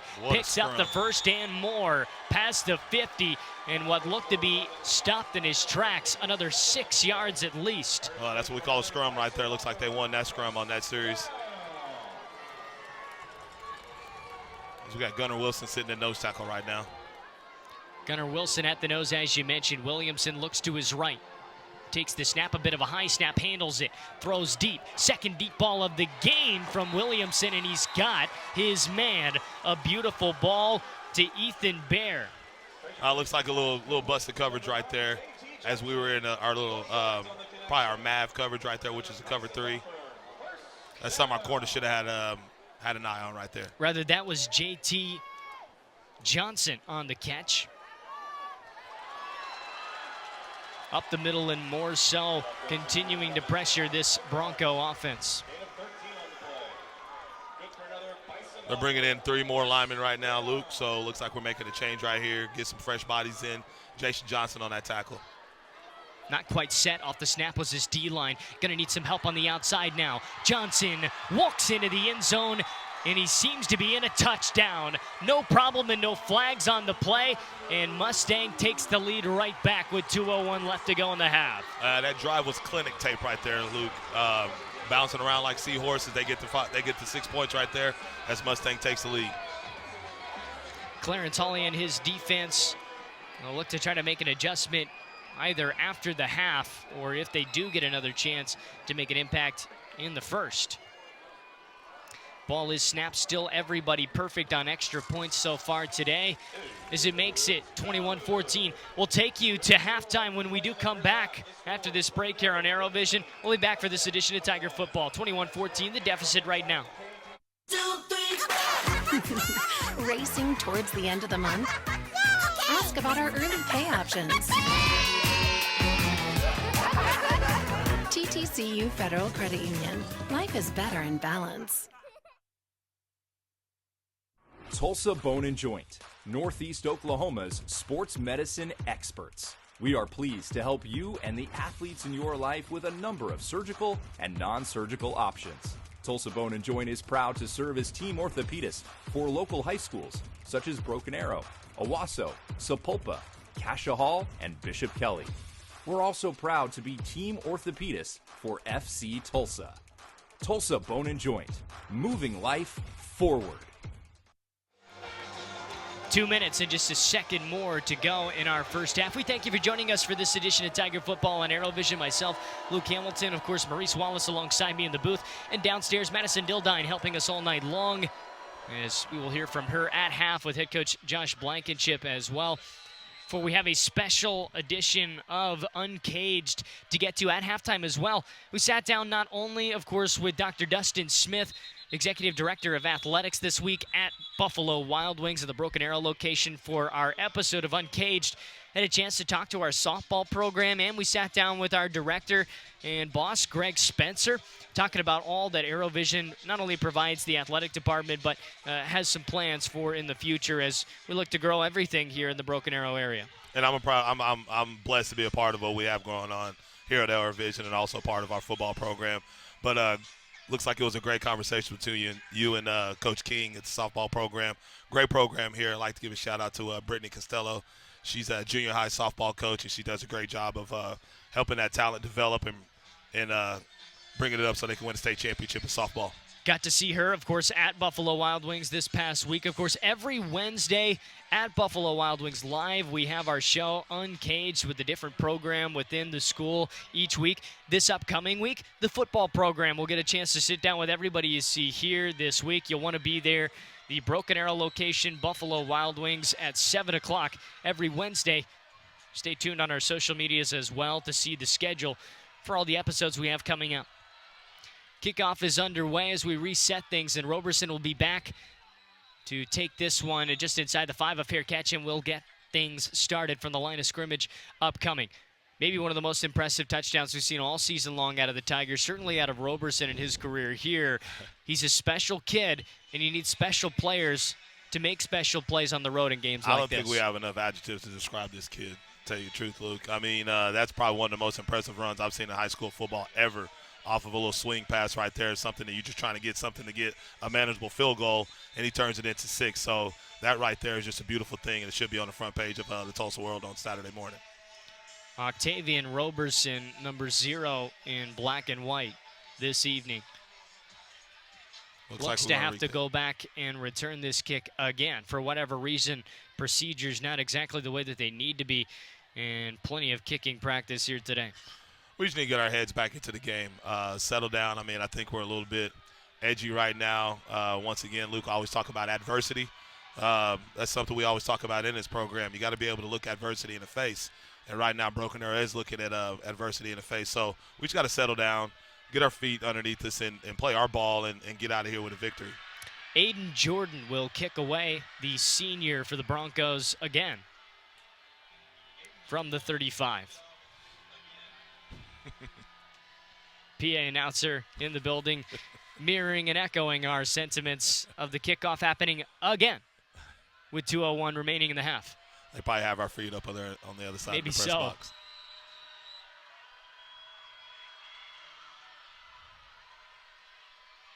To send it away, Mustang to Roberson deep to return. Rather, a pooch kick here will land. Mustang almost had a chance to get on the ball. It looks like the Tigers fell in the end.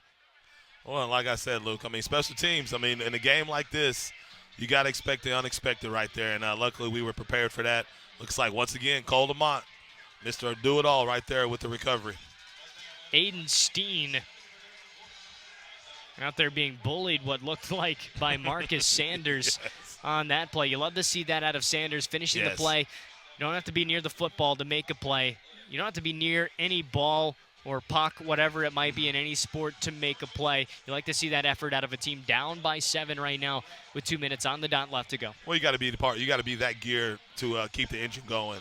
Marcus Sanders, who's developed greatly from his freshman year up until his sophomore year, his future looks bright here in Broken Arrow. So the offense on. Haven't moved the ball very swiftly in this game, but effectively so far with 2 minutes to go. Might have to switch things up a bit there in that department. Satemba will step up, finds Wilson out near the flat. Don't know if he gains anything on first down. In fact, might have lost about a half yard. Looks like that was no gain right there to Deshaun Jordan for the completion. Brings up, looks like we lost 1 on that one, to tell you the truth, Luke. 2nd down and 11 officially to go. Ball sits at the 35. 1:32 and counting to go. Dropping back. Satemba wants to go deep over the middle. He has Roberson breaking another tackle as he does very efficiently. Gets inside the 40-yard line. 1:23 to go. Clock stops until they move the chains, and Satemba wants to work quick. And we're going tempo right here. I always talk about Cowboy being the purest running back in the program. Your all-around running back right now is Octavian, as he can catch the football out of the backfield and make special plays. A star so far in the first half today. Injury timeout, and a timely one for sure for the Mustang Broncos with 1:17 left in the half. Believe the Tigers still have 2 timeouts left, so you can save those a bit here as you stretch down the field. Once you start getting inside of that 30-yard line, you start to use those strategically. Well, you start to use them strategically, but one thing that we practice a lot is speed ball. It's our 1-minute drill. I think Blank talked about that a little bit this week with you, Luke. This is something we're used to. I mean, we have the ball right here on the plus yard lines going into the end zone. 1:17 left, 2 timeouts. This is more than enough time with this offense. 1:17 left, and every single second on that clock is going to matter for an offense that hasn't opened up the field as much as you might have expected in recent past that we have seen, but you saw there over the middle with Roberson that is now the option, not necessarily in desperation, but a little bit in a necessity for sure. Well, and you're having fun with the offense. You're showing the talents that Octavian has. You're showing the talents that everybody else has in this offense. We're a very talented offense. Like I said, you want to try to open it up a little bit more, and I think we're getting there in this game tonight, Luke. 21-14. It has been back and forth. Mustang opened up the game 7-0, a tie ball game that then saw Mustang take a 14-7 lead. Roberson got the Tigers into the end zone again on the best play of the game. And the Broncos with the last laugh as of late. Handoff to said Roberson on the outside. He'll get out of bounds to stop the clock on a gain of about 2. A little outside stretch play right there by our offense. Not much to get there for Octavian as they strung it out. Great defensive play by Mustang as we got the ball here on the near hash marks for the second down. Second down and 8. 1:12 on the clock. Satemba. 1 to the near side, 2 to the far side. Hand off to Roberson up the middle, wants to go quickly. Roberson in a short field now inside the 30. Things open up. It'll be a first down and 10, and the confidence in a player like Roberson under 2 minutes to run the football like they're doing. Keep feeding them. Keep feeding them, keep feeding them, keep feeding them. We're in the part of the year right now where Roberson's not going to get tired. Keep feeding Agent Zero. Octavian Roberson, will they go to the well one more time? They'll spread it out here. Satemba looks deep, fires, sharp pass over the middle, and it's dropped by Tayshawn Jones-Wade at the last moment. Incomplete, the official call. And it'll stop the clock at 50.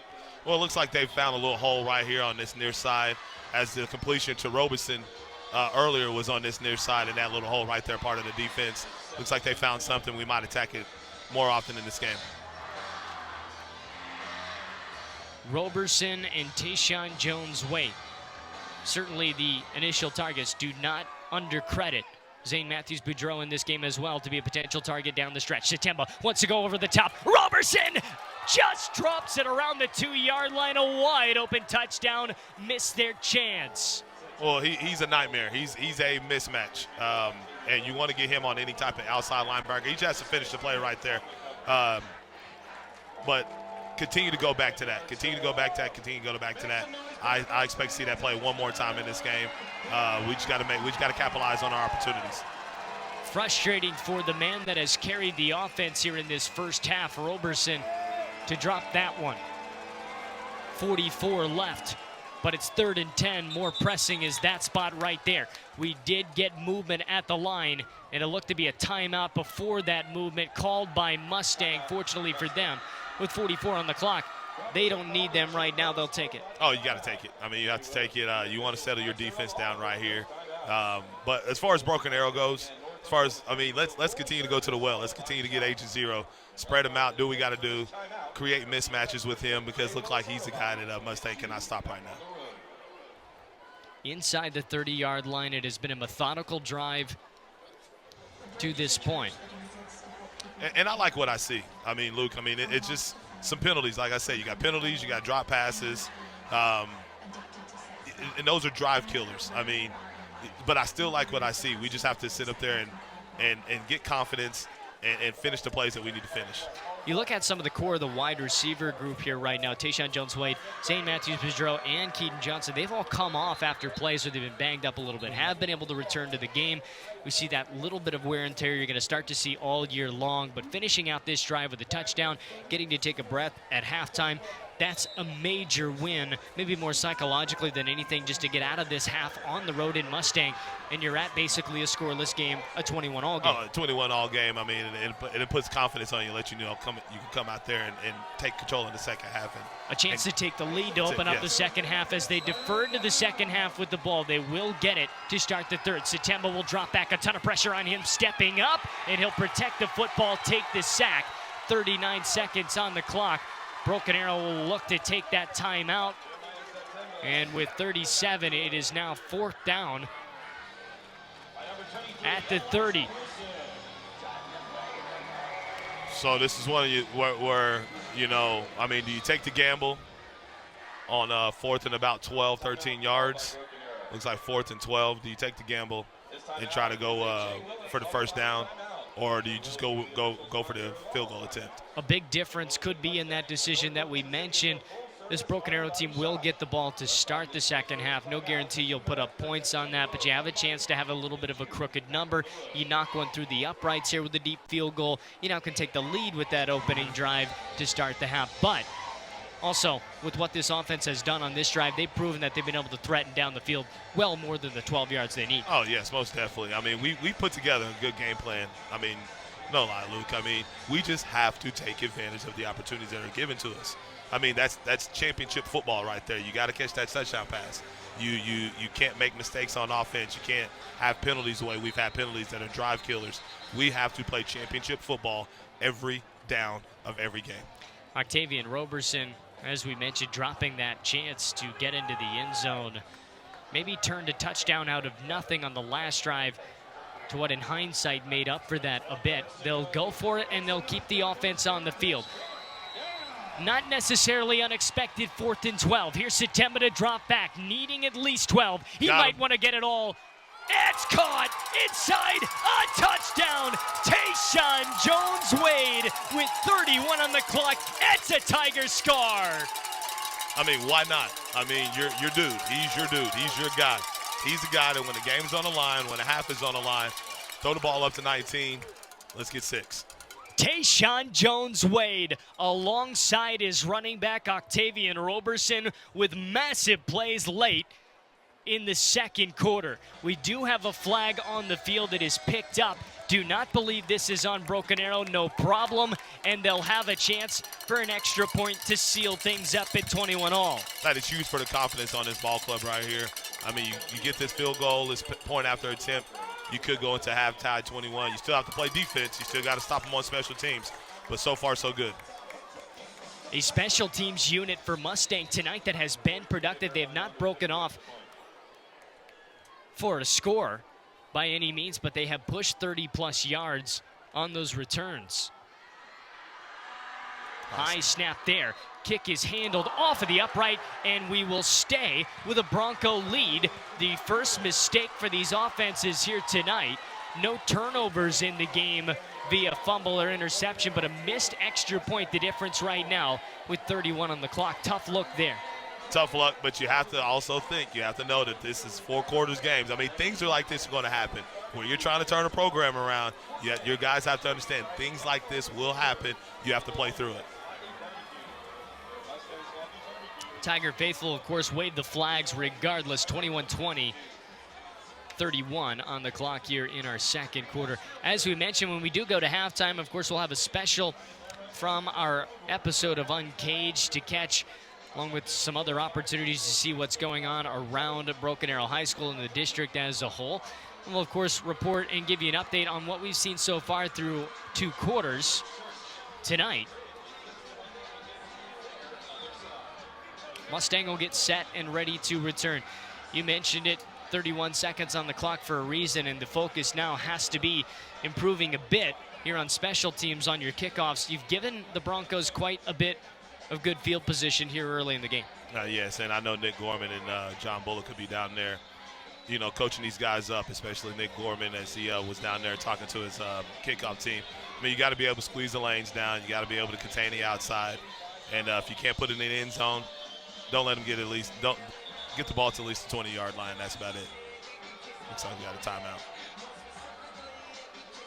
Of course, that penalty on the defense was quite the impactful one. It's going to allow the Tigers to kick this ball in plus territory. You don't see that very often, to say the least, at the 45-yard line of the Broncos end.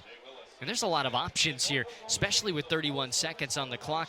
I don't think that you risk too much here at all, but if you're ever going to do so, could get sneaky with 31 on the clock. I mean, you go sky kick, you can go a little onside right there, because if you do go onside, I mean, you're not giving them any more field position that they maybe no more than that they've been able to get. You're right. So I mean, I like the move right there. So I mean, you go sky kick, you go onside kick, or you just kick it out of the end zone. We'll see what the option ultimately selected is. for Blankenship and company.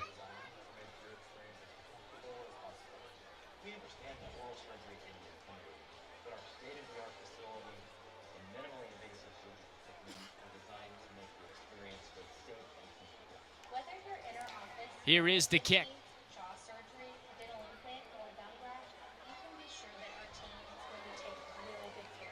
To send away the Tigers from the 45-yard line in Mustang territory. Plenty of options here to go with 31 seconds. It is going to be a skied kick towards the back right corner, trying to reverse the field of play. Mustang getting out to some space. Good job on cutting down the angle a bit, and a fantastic wrap-up and tackle by Messiah Owens. Great play by Messiah as he chased that down as they tried to reverse the field. He stayed with it, do what he does best. He made the tackle.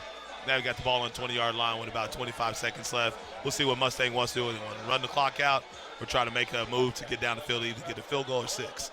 6 seconds ticked off the clock through the process. That was a great sky kick by Everett Buells. We had him last year. He's one of those kids that can, when it comes to those little funky kicks, Everett can do it. Everett Buells on the kick, as mentioned.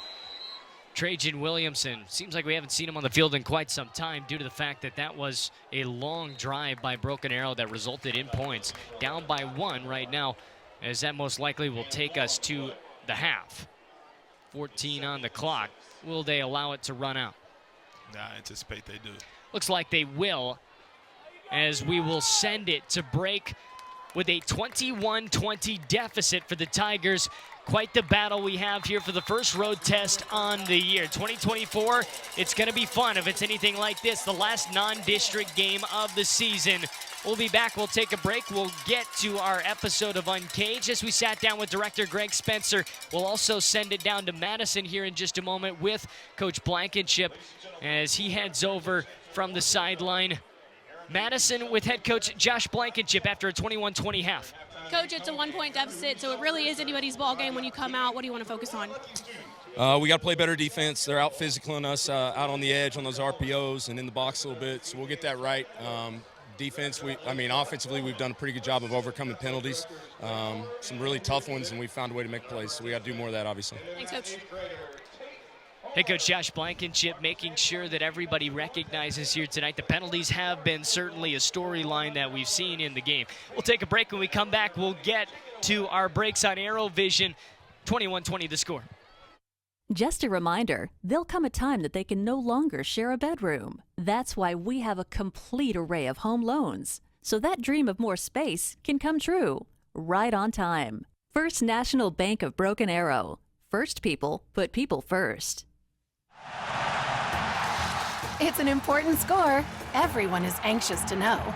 That's why our TTCU app can help you improve your credit score. TTCU Federal Credit Union. Life is better in balance.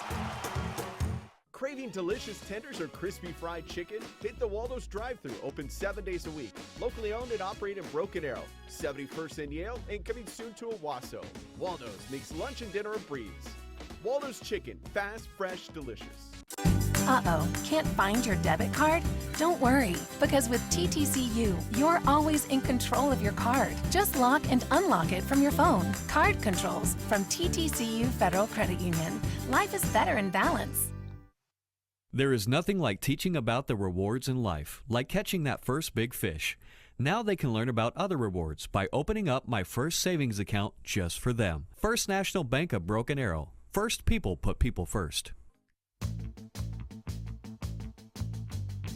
Sidelined with an injury? Running interference with a cold or flu? When it comes to your health, don't drop the ball. Choose All-Star Care from your hometown healthcare team. Ascension St. John.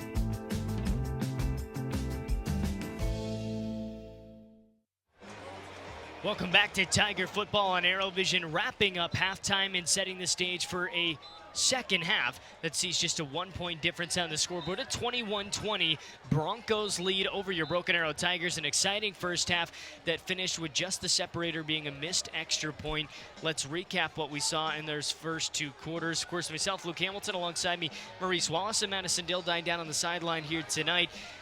Octavian Roberson sticks out more than anybody, I think, in that first half. Yes, it's basically a tie game, but Roberson sticks out more than anybody on both sides of the ball. I mean, he's that dude. If it wasn't for him, we'd probably be getting blown out right now. But his individual play has propelled us to what we are right now. Obviously, we're going to get the ball out of this into the second half, so I anticipate us just giving the ball to him as much as possible in the second half, Luke. Right now, you look at some of the important numbers because it's been difficult to find big chunk yards for both of these teams at spots in time. 4 for 7 on third downs are the Tigers. 3 for 5 on third downs are the Broncos here today. The separator, big difference in the passing game, as right now the Broncos are using a lot on the ground. Their quarterback can get it done. He's got 2 rushing scores. He's got 2 rushing scores, and he's the guy that you have to neutralize in this half. I mean, it's a tight ball game. Like I said, it's either going to come down to special teams or you neutralizing their big play quarterback. Broken Arrow deferred to the second half. They will get the ball to open up our second half. Have a chance now to set the tone and, well, the momentum early. It's almost a game where you feel like they've got to get into the end zone, much less at least get some kind of points here. You got to get some type of points here, Luke, but you also don't let the penalties be a factor in this half. You don't want to be playing behind the change. I mean, we win 7 penalties for 62 yards in the first half, and that's a lot. That can be a drive killer right here. So to me, let's have a good, clean, fresh second half, and we should come out on top. 24 minutes left to play here tonight. 12 minutes are on the clock as the special teams will get set to head on out. Leading the charge on the ground game, 73 yards on 11 carries for Roberson tonight. Tayshawn Jones-Wade as well with 69 yards through the air in the passing game. Of course, he's got 6 targets tonight. And even though I see no turnovers from either team, I mean, that could change here in the second half, as the last couple of weeks we've been a part of 2 ball games. There were completely 2 different ball games in the second half. Littered and riddled with turnovers for sure. Week number 1, 5 turnovers forced, 4 interceptions, and a fumble recovery for this Broken Arrow defense. None tonight, but a chance still with another half of the game to play to make an impact in that regard. 21-20 this score, as it will be Aiden Jordan set to kick away to get our second half rolling. From Mustang, Oklahoma, third quarter underway. Roberson sees it land well behind him, and Jordan does his job, sends it out of the back of the end zone. Set up for drive number 1 in the third quarter. A team that started to spread the field vertically a bit in that last drive of our first half. Do we see that as more of a mainstay here in this second half? We'll see. Well, I agree with you on that, Luke. I mean, I don't see us getting away from our game plan. I mean, there might be a little bit of tweaks here and there, but we're doing a great job with our game plan on offense so far. But one thing I would like to see that Blank did talk about in the second half with the defense was the physicality of the defense. I want to see us get physical and get this ball up the middle with Octavian. Satemba and Roberson in the backfield. 2 options stacked at the top. It's going to be a handoff up the middle to Roberson. He bounces outside, not going to gain much. In fact, a yard at best. Second down and about 9 to go. And Satemba will get the next play call from the sideline. Go a little up-tempo right here. Maybe that's something that they didn't want to talk about at halftime. Looks like we got Octavian coming out, Cowboys coming in, Caden Lawless, number 29, in the backfield. Caden Lawless, this sophomore, got his first touchdown at the varsity level last week against Fayetteville. Looked like a false start here on the offense, as it was going to be a direct snap. It looked like to Lawless. That's going to be canceled out. So gain about a half a yard, lose 5 to start the drive to open up the third here. Well, once again, hopefully that's not a drive killer. We have to hold our water. We have to be disciplined up front. We have to do what we have to do and keep these penalties away from this ball club. Possession at the 16. Satemba, hard count.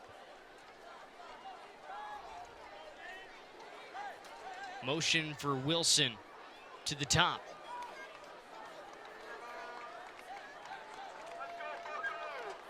Satemba dropping back, looking to his right, stepping up. Satemba will take off himself. First run of the night for Satemba. I believe he'll slide and gain some of that back. Well, I'm sure they've watched film and they know that Satemba's really not a threat to run the football when he is a threat to run the football. I think he has to understand, hey, this is part of my game. I need to develop this part of my game. He could be a dual threat quarterback. He is a dual threat quarterback, but that's a major weapon in this game is his legs. Something that you harped on in the first half. He does have the space in this game to run. Will he take advantage of it? We saw it there. Yes. Satemba, third down, 5 yards to go on the opening drive in the third. Bad snap. Satemba has to get away from pressure. Improvising, Satemba throws, might have a man. Tayshawn Jones-Wade, he's lit up before the ball gets to him, and an easy flag there.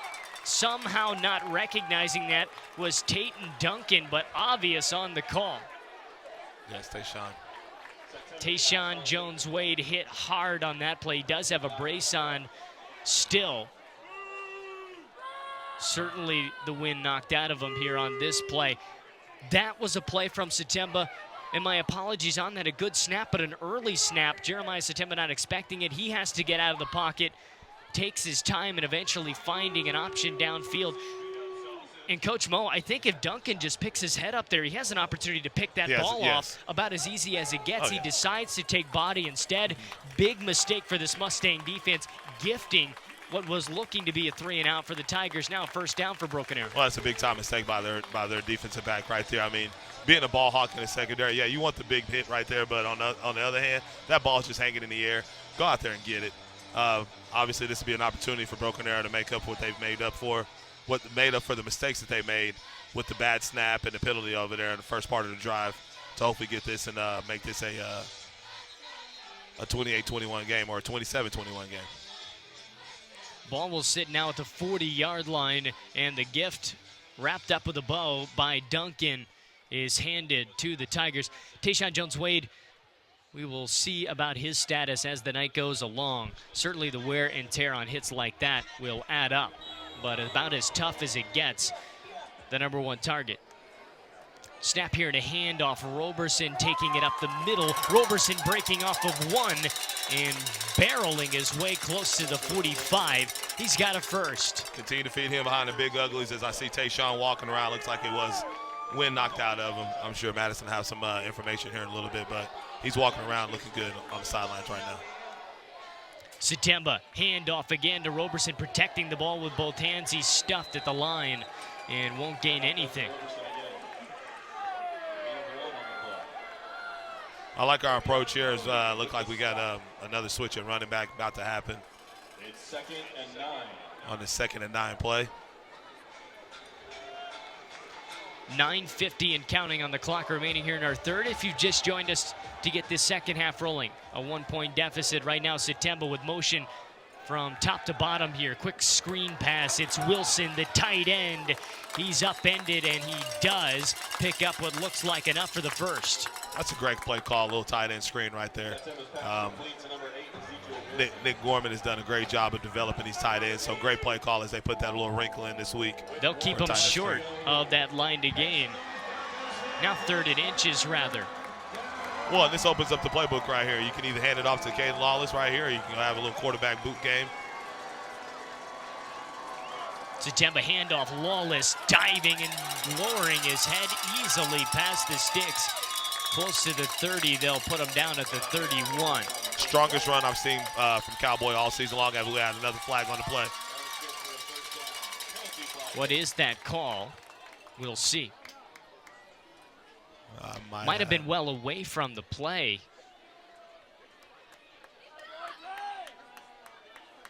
We'll wait patiently. It looks to be on the Mustang Broncos. But once again, like I said, Luke, that was the strongest run I've seen Caden Lawless make all year long. Great run by him, great blocking up front as we got the first down, and obviously tacking a lot on with the penalty here as we got a Mustang Bronco down at about the 25-yard line. Injury timeout right now. 9:03 left. A lot of adversity here. What have you seen out of this opening drive from Broken Arrow? Of course, that gift was everything.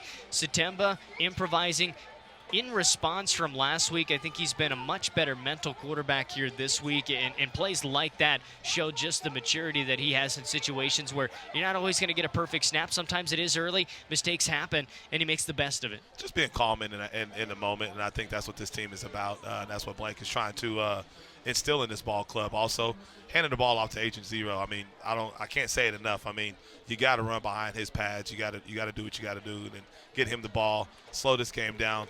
And continue to play tempo. I mean, this is a big penalty right here. I could expect Blank to probably take a shot right here in the end zone in the first down play. Linebacker Caden Backus looks to get up, hobbling to the sideline, but glad to see he's getting up under his own power. No problem to do so. Ball sits at, yes, the 16-yard line, and a shot to the end zone. Maybe the best chance you've had all night long to do that with first down. Plenty of real estate to work with, and might want to target, well, really anybody. Zane Matthews-Boudreau, is it going to be the story of the second half? We could see that potentially. There's a lot of options at the top of your screen. Satemba takes that snap. Look, screen pass out wide. Here's Wilson. Wilson has space. Wilson towards the goal line, diving, and he's down to the 1. First and goal. Quickly, Broken Arrow wants to work. Yeah, that was looks like we got another flag on the play as Octavian had him another. Octavian Roberson, that is out of the backfield. And once again, Luke, I mean, we're getting to the point where we're now talking about keeping your composure, and I talked about this last week. Keep your composure, understand the game within the game. Don't let things happen to where you got to jar your mouth. I mean, play the game. 2 flags thrown here. 2 flags thrown down here. It could be an offsetting penalty, but just play the game and quit the jaw jacking. No doubt, Roberson, that was out of the backfield on the screen pass. He gets the ball inside the 1-yard line. Does it stay there? 2 flags did fly. Might have been offsetting. That's the perfect scenario if you're the Tigers to try to punch one in. Looks like we might have a hold. But personal foul, both teams, my bad. I apologize for that misinformation. Personal foul, both sides offset, and there you have it. It's going to be first and goal at the 1. Yeah. On the right hash. So it looks like that great play by Octavian Agent Zero will stand up. Giovanni Castillo. Will he take this right down the pipe? Castillo, the handoff, buries his head, and he's stuffed at the 1. Trying and testing that A-gap. Can't come up with it. Second down. With them big boys up front, I mean, they won the battle. They won the battle over Tristan Silva and Ricky over there. So let's see if they can win the battle again right here as we're going back on the second down. Caden Lawless, he scored from this space last week. The sophomore, will he get the carry as he comes in to replace Castillo? Satemba with Lawless on his right, hands it off. Lawless, patience. Lawless is near the goal line. What's this signal? He's short. He's short inside the 1. They keep him at the half-yard line. It's 3rd down, and this stand for the Bronco defense continues. 8 on the clock left in the 3rd. This drive has leaked off 4+ minutes now. Come on, big boys. Let's go. Let's go, big boys. I mean, I'll take our big boys over there, big boys, in this situation, as the ball looks like it's at the 6-inch line. 3rd and goal for the Tigers on this. Just 10 left on the play clock here. Satemba and company needing to get to the line quickly. They do so. Just 5 on the clock. Sneak, and do they push it in? They do! It's a touchdown. Jeremiah Satemba and company find a way in, and the first lead of the night goes to the Tigers. And it looks like they're going to go for 2 right here to make this a 7-point ball game. This is part of the 2-point conversion chart that a lot of coaches do carry with them, and Blank has that right there. So this is a great call by Blank and his offensive staff. Octavian Roberson comes back in.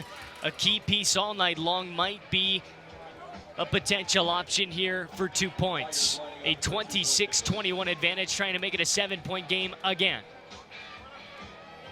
And on that touchdown play, Luke, I mean, that's what we call a sugar huddle. We call that play smoke at the 9th grade level. So looks like they're going back to it. Here they do it again. Satemba, pitch out wide. Roberson has space. Roberson diving. He's in. A 7-point game again. And we got another flag. And a flag thrown once more. Will it cancel anything out? It seemed to have been after the play when this flag was thrown. Most likely going to be enforced. We'll go to break once we hear what that flag is in a 28-21 ball game. What do we have?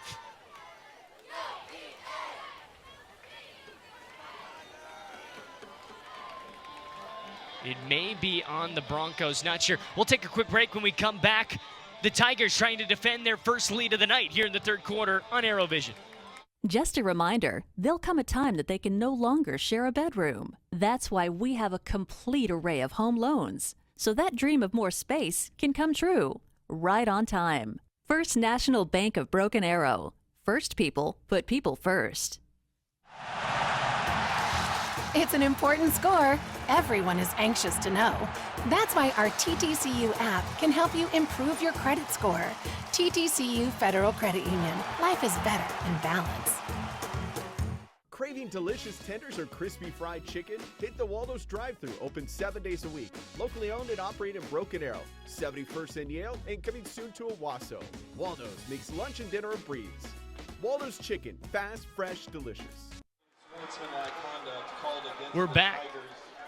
An unsportsmanlike conduct call against the Tigers. That looked to be Octavian Roberson. He gets in for the 2 points. And what did we hear? It sounded like they said that he may be, we'll have to see. We'll have to get a confirmation on this from Madison. But there was an unsportsmanlike person foul penalty on the Tigers. But we'll have to get a confirmation that if anybody was thrown out of the game. And might have been just his first, hopefully. Hopefully, but if it's his second one, he could be eliminated from the game. There was a lot of conversation, and, well, there was probably a lot of those adding up in these last few sequences of play. We'll check back in on that at a later date. 28-21, the score now. Broken Arrow with the lead, and they send it away. Well back and deep to return it is Jaden Johnson. He's had a good night, setting his team up with good field position. Spin move there. And now it'll be 35 at the yard line to start this drive. So we'll send it down to Madison with a short update on what we might have. Yeah, guys, I just heard Coach Ellett tell Octavian to go ahead and start taking his stuff off. Looks like Roberson is going to be done for the night. So he's a star here so far tonight, but a learning lesson for sure for a sophomore that recognizes that that is the discipline that his team needs to have, and he didn't have it here tonight, unfortunately. So that right there with Octavian being eliminated from the game, there'll probably be some repercussions from that next week as we have a play right here, Luke.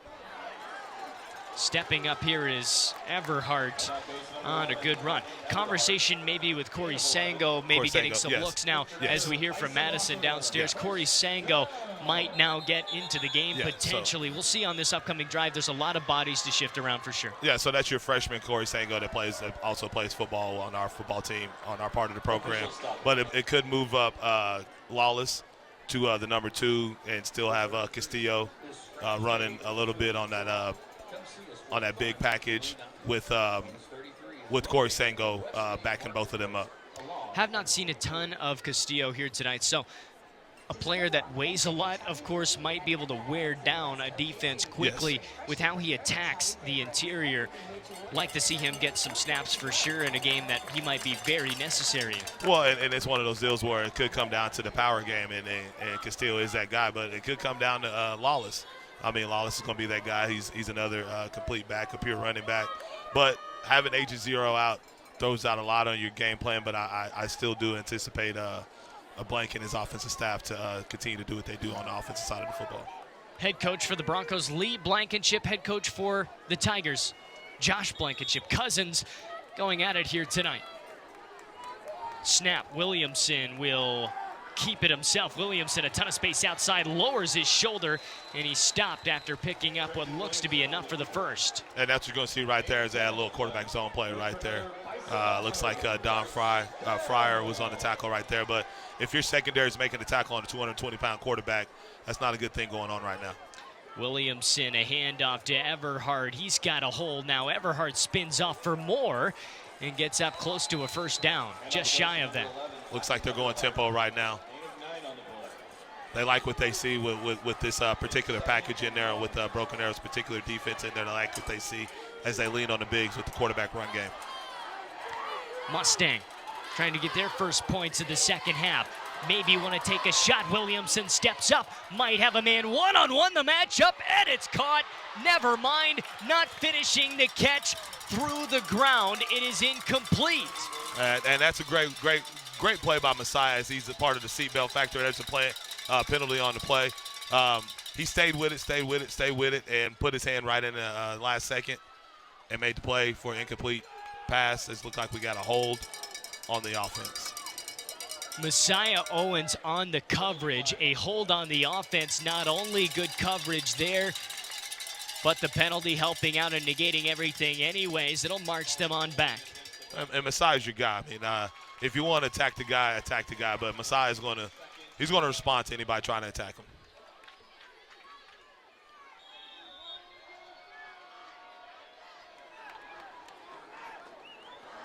46-yard line in Tiger territory. The ball sits. Williamson in the shotgun by himself. Has a heavy set on the right side.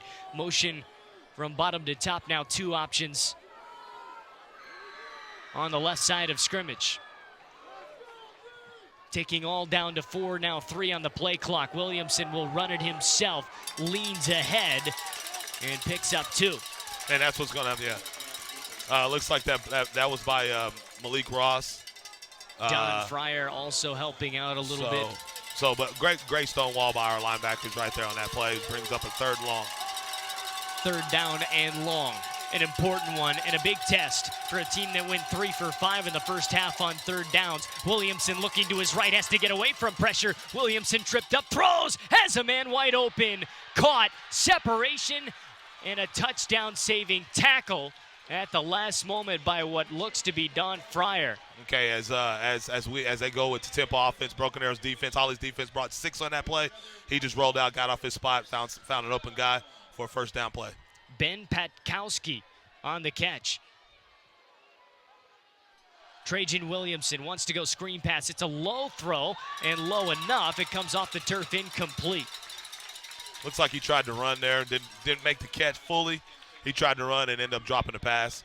Brings up 2nd down for this defense. I mean, we have to continue to just stick with it. As we see, I hope our guys are not getting a little bit tired as their hands are on their hips. But we'll see how they respond in this 2nd and goal play. Handoff, Everhart has a ton of room. Everhart might get into the end zone. He does, right down the middle. Poor tackling in the box for the Tigers leads to the touchdown. And we are almost tied again. Hey, you said it right, Luke. I mean, what's going on around here is just not good tackling by our defense. That could be a sign of a lot of things. One thing is this. I mean, as a defensive coach myself, that boils down to discipline. I mean, you got to put a pad on somebody. Got to lay the wood. You got to make the tackle. Extra point. Sent through. It's 28 all. We've got a good one. 5:30 left in the 3rd quarter in Mustang, Oklahoma, southwest of Oklahoma City for the first road test of the year. We'll be back on ArrowVision. Broken Arrow with the ball. Introducing QT Pay, the easiest way to transform every trip and every gallon into instant savings every time you pay. QT Pay. It just makes sense. There is nothing like teaching about the rewards in life, like catching that first big fish. Now they can learn about other rewards by opening up my first savings account just for them. First National Bank of Broken Arrow. First people put people first. Racing towards the end of the month? Ask about our early pay options. TTCU Federal Credit Union. Life is better in balance. We're back to action here. It is the Mustang Broncos knotting it up at 28 apiece in the 3rd quarter. Nobody being able to separate all night long, it seems. We have not had either squad get a 2-possession lead. We're underway. Once again, into the end zone, a touchback, and the ball will start at the 20. Well, I'm anxious to see what our offense could do, how we're going to switch it up. Whether we're going to put Caden Lawless in there, Castillo in there. Looks like Caden Lawless will be a part of the huddle. This is his opportunity to take it over. This is a big chance for Caden to put the team on his back. He's a pure running back. He's good, not great just yet, but this is his opportunity to shine tonight, Luke. Well, a chance to see a little bit of growth from both Castillo and Lawless in this combination. You get your running back some reps early in the season, and you'll find a way to grow some serious depth in a program looking to respond from last year's 3-8 season. They're 1-1 out of the gate, looking to be above 500 for the first time since week 1. Satemba takes the snap, handoff to Castillo, bounces out left side. Castillo's got space, a ton of room now up towards the 40-yard line. Tremendous work out of the gate for Giovanni Castillo. I mean, why not? Why not? Show a little speed there, big boy. Looks like I got a flag. Will it bring it back? And that's a spot for holding. I mean, they talk about it on Saturdays and Sundays. In between the 30s and 40s, I mean, it's a spot that normally gets a holding call. There you have it. Marching the Tiger offense back. We'll reset. First down and a lot to go. And I like the confidence that Coach Barlow has in his running back, Castillo. Even though our all-around back, Octavian, is out of the game at this point. Castillo looked like he's going to be the one that's going to take the load. So, great move by Barlow and showing the confidence in Castillo. First down and 17 after the penalty.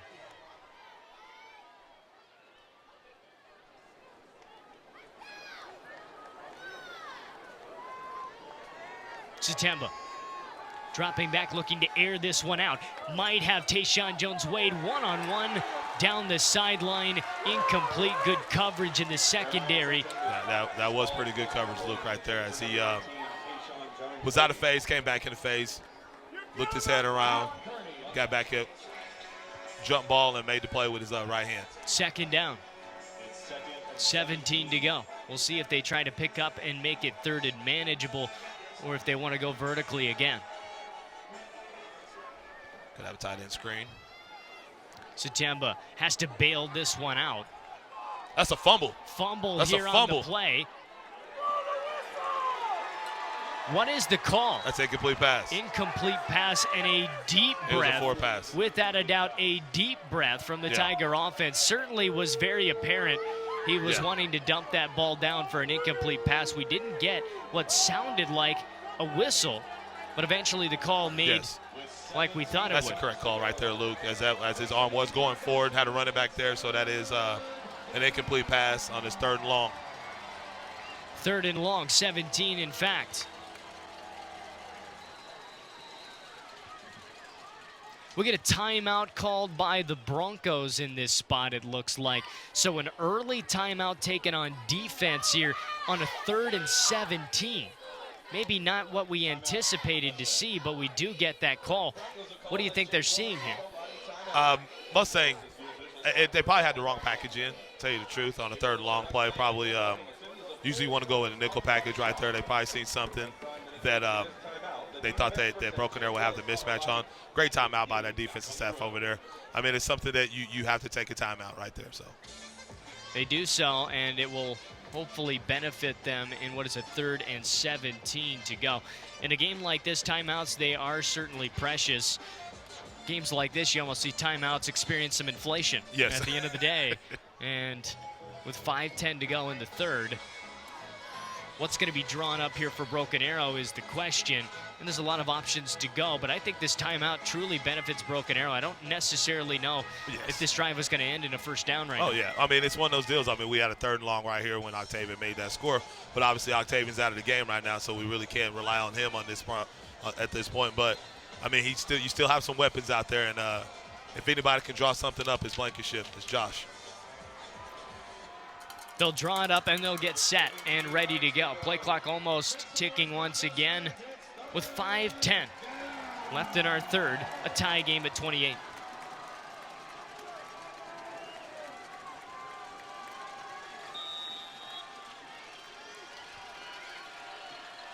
Quickly to the line. Satemba in the shotgun drops back. Looking for an option deep. Does he have it? Keaton Johnson has got it! Along the sideline, a first down.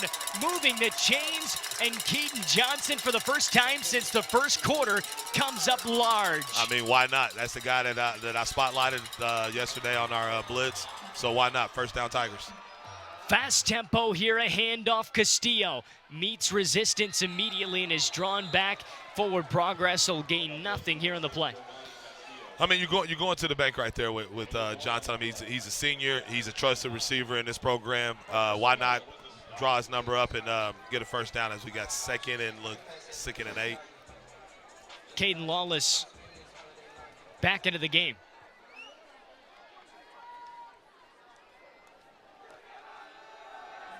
Rotation here, right side. Throw, it's caught by Johnson again. Picks up at least 8, if not 9. Do they give him credit on the dive for enough? They do. It's first down. Well, like I said earlier, I like our receivers over their DBs. Looks like we found a mismatch we like. And Keaton Johnson is that mismatch as we're trying to soften things up for Tayshawn or Zay Matthews-Bordeaux. Handoff to Lawless. Right side, he'll carry 4 yards. Second down. Hey, that's typical Cowboy right there. Don't be surprised if we go to the bell cow again and Cowboy in his second down play. Third down conversions, they've been quite productive here today.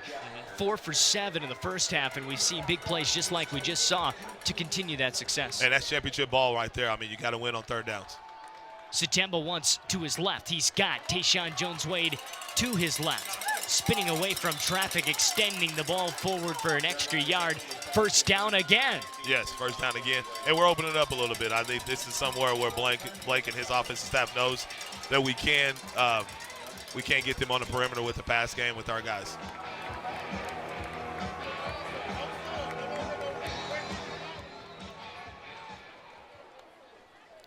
Handoff. Lawless. Thrown down after a gain of 1, maybe 2 at best. 2 yards the credit. Zeke Wilson to come into the game.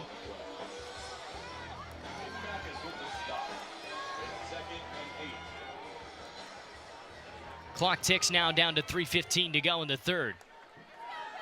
Satemba, sharp throw, but it is a little bit shallow and behind Tayshawn Jones-Wade. That's really about the depth of your route and the connection that you're used to, and a little bit of a miscue. It's a conversion route. I mean, that's something when you have soft coverage like that, you can throw the hitch. Blank always says hitch, hitch, hitch, hitch, hitch, hitch again. I mean, that's a conversion route. Tayshawn thought he should have went deep, but he should have just hitched it up. We'd probably be for a first down right now as we have a third down play coming up. Playing man here on the outside, this Bronco defense. But we get the coverage for Satemba that he likes. He's going to step up. Satemba looks to run it himself. Satemba out wide right side. Protects the football and a first down run by Jeremiah Satemba. And this is what I like about the kid right here. I mean, he's a fighter. He's a warrior. He can throw the football, don't get me wrong, but using them legs as a weapon is what I like to see Jeremiah do more often. First down and 10. Play call in quickly here with Lawless in the backfield. Keaton Johnson along with Garcia now. Jaden Garcia on the inside with Tayshawn Jones-Wade outside. Zay Matthews-Bordeaux rather. Stepping up, Satemba wants to run again. Satemba will slide on a quality first down gain. I like the balance here, even though that was a bad snap right there. Just got to get your butt down, Tristan. But I like the balance that our offensive staff has put together with this drive. Hopefully we can continue and at least get 3 on the board. Matthews-Bordeaux moves to the top. Jaden Garcia out wide on the near side. Keaton Johnson in the slot. Lawless in the backfield. Satemba bobbles the snap, wants to run it himself, tries to reverse play, steps up the middle with blocking, and on second down has enough for the first again. Hey, and I can tell you right now, if your ball club is seeing you take control right now as the quarterback, hey, they're wanting to get behind you. Hopefully this pumps enough juice back into this offense and into this team that Jeremiah is taking over this game right now. Tayshawn Jones-Wade back in the ball game. Near side of your screen, far side, Zay Matthews-Bordeaux once again, and Keaton Johnson in the slot. Castillo into the game to block. Throw on a quick hitch route here, and a pickup by Tayshawn Jones-Wade for a few. Not a bad throw, but it's kind of still a difficult throw. I mean, he can make that throw. Just need to get that ball a little bit up more as he went from one hash to the other side. So we got second at about 6. Left hash, the ball sits now with a minute 36 and counting left in the third. Castillo in the backfield again. He'll motion out right side this time. Catching the secondary, inching in. We'll see the adjustment. It's like they're running too high. 13 on the play clock. Trying to disguise a little bit. A lot of bodies in the box to throw on a turnaround route again. It's a first down and goal inside the 10-yard line, the Tigers. Once again, like this drive, as we're keeping our defense off the field, giving them time to get some rest. We can continue to keep it clean. We'll punch it in for 6.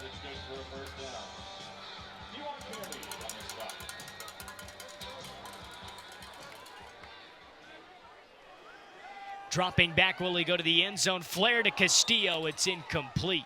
Might have had at least a few yards on the pickup going to the boundary. I mean, it's not like Octavian out there where Octavian would be a great little mismatch. I still like the play call. You trust in Castillo making that catch to probably try to trot it to the end zone as he comes out. Looks like we got Caden Lawless back into the game as they look to the sideline for a play. Second down and 8 to go to the goal line.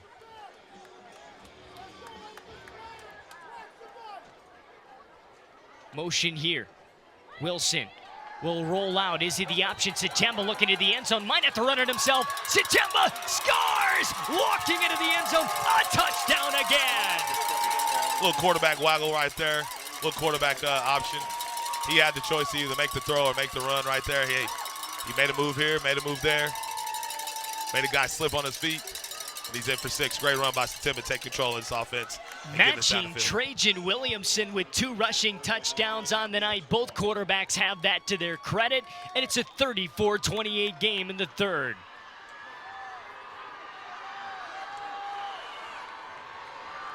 Nick Irvine on to make it a 7-point game. Snap is good and kick is good. We'll send it to break. 35-28, 51 seconds to go in the third frame tonight. You're watching Tiger football on ArrowVision. Uh-oh, can't find your debit card? Don't worry, because with TTCU, you're always in control of your card. Just lock and unlock it from your phone. Card controls from TTCU Federal Credit Union. Life is better in balance.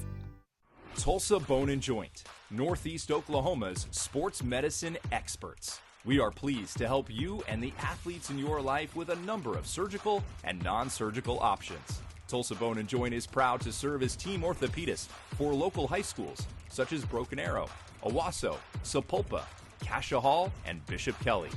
We're also proud to be team orthopedist for FC Tulsa. Tulsa Bone and Joint, moving life forward. You're watching Tiger football on ArrowVision. It is now a 7-point lead for the Tigers. We send it down to Madison with more on the defense with the upcoming drive. Yeah, guys, obviously this has been a game of back and forth so far. Coaches were saying this is going to come down to which defense can take over first. Let's go, Luke. Madison, you're right with that, considering that there is no turnovers so far conventionally forced right now. No turnovers in the fashion of an interception or fumble. Maybe the first to blink there. It's going to be a big issue. It's going to be a huge issue right there. I mean, looks like we got the confidence back here. Hopefully we can stick with it as Nick Irvine with the kick. Irvine sends it away just inside the 5-yard line. Returned here by Jaden Johnson. Johnson is brought down deep in his own territory, and the special teams response this time round looks beautiful. Much more improved from the first half. Well, and that's what it's about. You got to fly down the field. You got to keep the ball on the inside shoulder. You got to squeeze your lanes, contain on the outside, make the tackle. And now they got the football at about, what, the 18-yard line for a first down, Luke. So, hey, I'll take that. Ball on the 18. And a defense tasked with stepping up. Clarence Holly, an unorthodox style of defense, has worked throughout his career, helping bring a state championship to Stillwater, as well as bringing improvement to a Broken Arrow team this year already in its early young season. Mustang trying to open up the offense here a little bit. Ton of options, having to go man on the near side. Will we get the handoff? We do. Bringing him down in the backfield, wrestling him down well inside the 10. Forward progress is going to give plenty of credit, but a flag thrown around that space. Is it going to be on Broken Arrow? And is this another discipline problem with this Tiger team right now? That's a question for the coaching staff to have to see. It looks like everybody's moving forward here, and it's going to be on the Tigers, unfortunately. What that call is, we'll try to get that later on. Okay. That's on the face mask, Luke. Face mask is what it looks to be in that scrum. Josie Sanders finishing off the tackle. So a face mask in a play, unfortunately, where forward progress was already standardized. And just let him go. Just letting him go is the question there. When Whistle, that whistle blows. Just let him go. 39 on the clock here in the third. 1st and 10. Expect a dose of the quarterback run game. Ball is snapped, stepping up. Williamson wants a one-on-one battle. Williamson just a bit too far for his option, and Jaden Johnson at a bit of a scary look there in the one-on-one matchup. Well, I'll take that. I mean, Messiah one-on-one with their top guy. I'll take that matchup all day long, and I know Messiah will win that battle. Tremendous job for Messiah Owens to keep that play to the outside with the play drawing towards the middle. That's that separation in space that makes the difference in an incomplete pass. Yeah, and he was in phase. He stayed on his hip. I mean, he gained his ground, gained ground, and they overthrew it. Brings up 2nd down and 10 for Mustang. 35-28, back and forth seemingly all night long. The second half saw the first lead of the night for Broken Arrow. Now they've flipped this role and are looking to defend the lead. Williamson wants the one-on-one again. Does he have Johnson? And it's just over his head twice in a row. They want that one-on-one in man coverage, and they haven't been able to connect, and they've buried themselves 3rd and 10. Well, if that's a matchup they want, I think, and that's the matchup they should look for right there as their top receiver is going off the field. They had the look they wanted. They just couldn't deliver. Tough to really run out of gas on your top wide receiver in 2 plays in a row. Yes. And there are a couple of incompletions. You got to give him a breather, and now you got to deal with the 3rd and 10 without him on the field. As they got 3 receivers to the top. Trips to the top. Empty set here. Snap, Williamson. Will he look to the left? Does so. Lobbing it, Messiah Owens and company. Can't quite find this one. It was caught near the sideline for a 1st down, it looks. Hey, I mean, that was great coverage by Messiah. Great throw. I mean, he just threw the ball up, open for anything to happen. But great catch by the receivers, probably fingertip catch on the other side. J.T. Johnson. Not to be confused with Jaden Johnson making that catch. Is it coming back? Ineligible receiver downfield. And a cancellation of a 3rd down conversion sets up 3rd and 15. One of the big boys got too anxious and went downfield as Holly and his defensive crew are switching linemen out. Looks like they're going to nickel package, bringing in Shanks, number 17. Right now, at least an initial preview, just a 2-man front. Yeah, so this is their prevent defense right here. They go 2 defensive linemen down. About a 2.5-man front here with Don Fryer coming off of the edge. He'll drop back in coverage. Separation as Williamson has to run with a 2-man coverage.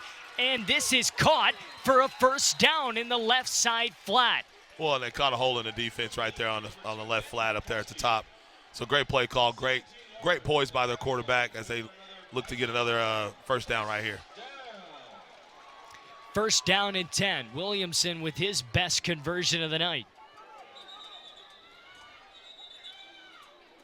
What do we have? Maybe an official timeout here. There's only 5 seconds left, and a timeout called by Broken Arrow. 5 seconds on the clock. Want to make sure the 3rd quarter doesn't end in disaster. Not sure what Blankenship and company might have seen with their package. Well, they had 2 receivers down at the bottom. They were uncovered. Mustang was running tempo. Broken Arrow wasn't prepared for it. So that's just something you have to do right there. I mean, I get the timeout. You still leaves you with 2 for the half going into the 4th quarter. Mustang took their first timeout as well earlier in the 3rd quarter. That was on the initial drive of the 2nd half. So you're evened up with that competition right now. Ball sits at the 45-yard line in Mustang's end. 1st and 10 with 12 minutes and 5 seconds to go in regulation tonight. District play, it starts soon. The final non-district game tonight you're starting to see, of course, a Broken Arrow team that knows how to play in games that are tight just like this. We've seen it all year. And it's important to win games like this. It's important to be a part of games like this. It helps you grow as a program to know that you can win ball games like this. Dropping back Williamson. It's a bunch of man coverage, but the pressure's going to break things up. Williamson might have space on the left side. Blocking for a moment and gets back to the original line of scrimmage. Gains maybe a half yard. He ran a mile for a half yard. Great pursuit by the defense as they made the tackle, one-on-one tackle. Looks like that's going to be the quarter right there, Luke. That'll end the quarter. Fourth quarter we go. It is a 7-point game. We'll be back here on ArrowVision. First road test of the year. It's a good one. You're watching Tiger football on ArrowVision. We'll be back. While you are teaching someone special the nuances of keeping the wheel steady, we can provide you means for you to maintain financial equilibrium. First National Bank of Broken Arrow. First people put people first.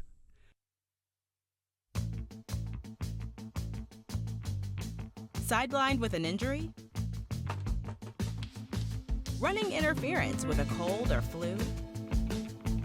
When it comes to your health, don't drop the ball. Choose All-Star Care from your hometown healthcare team. Ascension St. John.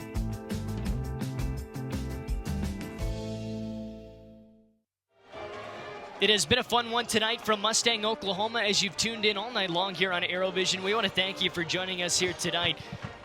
One quarter left to play. Myself, Luke Hamilton, alongside me, Mo Wallace in the booth, and Madison Dildine downstairs. Of course, we want to thank our sponsors that help make everything happen here, bringing you Tiger football. First National Bank of Broken Arrow, TTCU Federal Credit Union, Tulsa Bone and Joint, St. Francis, Ascension St. John, Quick Trip Shields, BAPS Foundation, and the Arrow Group are one club sponsors throughout this campaign. One-on-one matchup again, another overthrow by Williamson, but a flag down here. Do we have it in coverage? We might have a hold in the defensive backfield. Is it just enough of a tug? A lot of fans screaming for ineligible on the receiver regardless of the play. The flag is picked up, but I think we are going to still get the call. Holding in the secondary against Broken Arrow, 1st and 10. Yeah, I mean, as a defensive back coach right there, I'm going to tell you right now, Luke, I'm probably going to keep my mouth shut on that, but I'll probably have a few choice words. The fans are looking, of course, around the 44-yard line. They're not seeing yourself in the booth, but I am, and I recognize you're not a fan. Yeah, but with 11:56 left to go, it is Williamson to try to march his team down. A little home cooking right there, Luke. There you go. Trajan Williamson sees a ton of motion here in the front. Set along the right side. Will it be a handoff to Everhart? I mean, nothing going. I mean, they obviously know that he's been off on his passes right now. So as you've seen, as we squeeze the box down, we know they're going to run the football. They can't really throw the football on us. So we'll see what we have next year on this 2nd down and long play. To the right in the backfield, Everhart. He's going to step up to block. Williamson now has to run away off of his back foot, throws well out, and clears that one to set up a 3rd down and 13. Well, when you get traditionally out of when you get out of traditionally what you do, you can't improvise. He's the type of quarterback that needs to be in the run game. He needs to get his feel of everything. How he gets into the game. He's not a guy that's going to throw the football a lot, but he's going to have to on his 3rd and long play. Maybe an underrated moment in the game. This is Broken Arrow's chance to get the ball back with a lead. They haven't done that tonight on a 3rd down and 13. Good switch right there by Messiah and Jason Johnson. 2 to the near side, 1 to the top. Empty set here for Williamson. That one separation now. In motion, it's Johnson. He'll go to the top side, and do we have a timeout by Mustang? We do. They didn't like what they saw, and now everybody on this sideline for Broken Arrow recognizes this is a moment that might help determine this football game. This is that moment of the game right here. I mean, like I said, great switch by Messiah and Jason Johnson right there.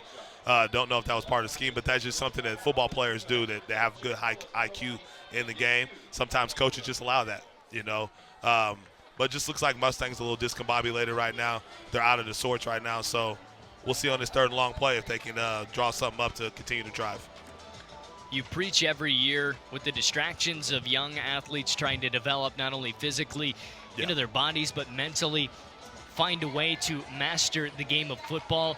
You preach throughout the summer and into the fall to just do your job. In moments like this, the distractions are everywhere, but the focus for those in white have to be to do their job. Just do your job. Do what you're taught to do. Do what the scheme allows you to do. Don't try to do anything fancy, some out of the ordinary.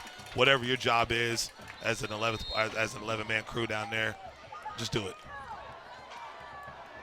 Similar to a pitcher in between pitches, a lot of time to think. Yes. But what you think about will help shape your reality in just a few moments. Opportunity with relative man coverage on the near side. Snap. Williamson wants to go deep. Does he have a one-on-one? Messiah Owens coverage. He's got a piece of it. What a play, made by Messiah Owens. Hey, that's D1 right there, Luke. That's D1. As he stayed in the hip of the receiver, stayed in phase, made the quarterback throw over him. Incomplete pass. Seatbelt. Absolutely no separation on Messiah Owens, and it'll set up a 4th down and 13 try near midfield for now what is a desperate Mustang team to keep the drive going. Never mind, they're going to keep Williamson out to punt like we expected.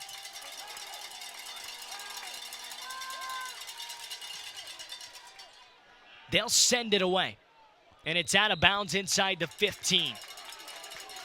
Great series. Great series by the Broken Arrow defense to hold them right there.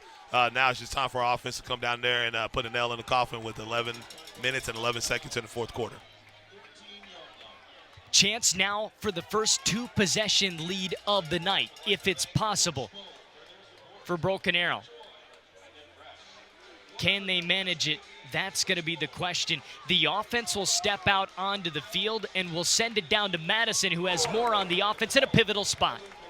Guys, the offensive line was talking, and they were saying, hey, I don't actually know if I've seen a worse officiating in any game that I've played on the West Side in my career. And Coach Pruitt said, hey, calm down. It's okay. Keep chopping wood. Let's score some touchdowns. Luke?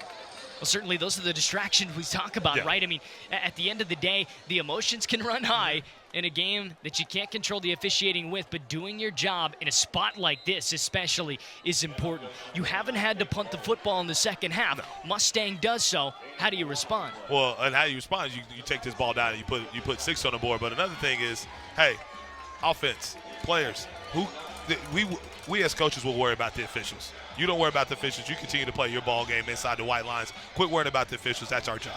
Castillo comes into the backfield. September on 2nd down and 9. Wants to wait patiently here, still with 15 on the play clock. Secondary creeped in quite a bit. Castillo will step up in the run game. He breaks through, and a good pickup on 2nd, now 3rd, and quite likely. Bringing Cowboy back in. Caden Lawless on 3rd down and 3 to go.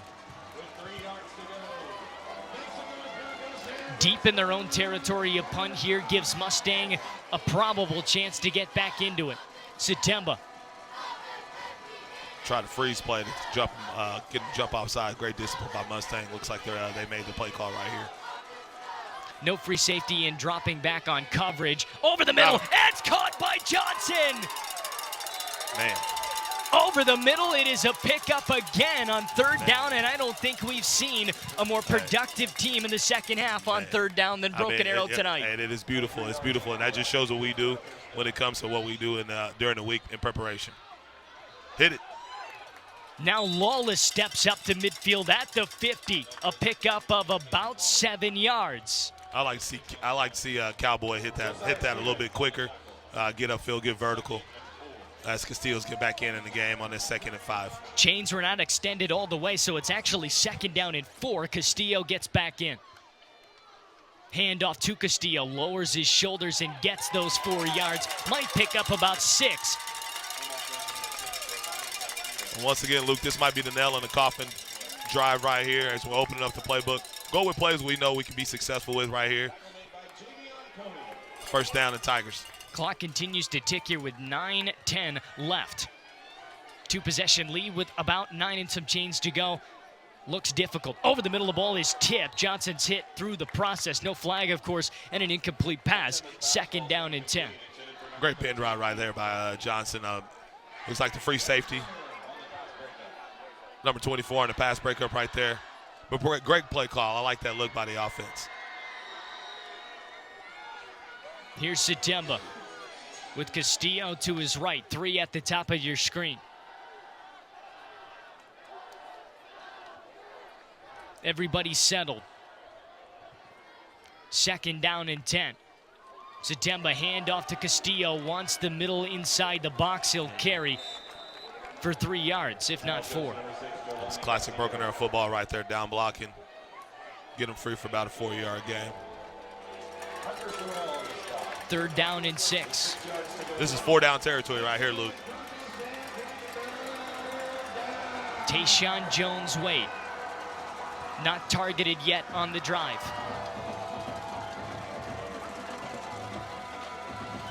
This game not scripted. I'll try to foreshadow, but we'll see.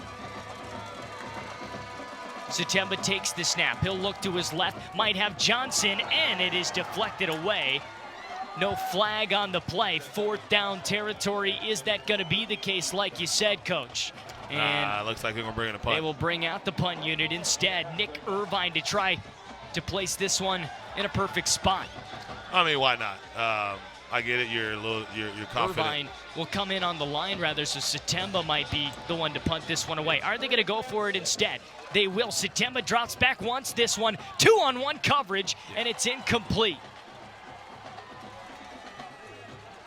Going for it on 4th down. Broken Arrow thought that there might have been some conversation before the snap that would have allowed that play not to happen. That's not the case, and a turnover on downs sets this up for a Mustang 1st down to try to tie the game. I mean, it's 4-down territory. So what we have is a spread punt, and there's either a punt signal or you go for it. There's probably about 4 or 5 plays off of that formation that we can go for it. Questionable call, but it was 4-down territory, so I get it.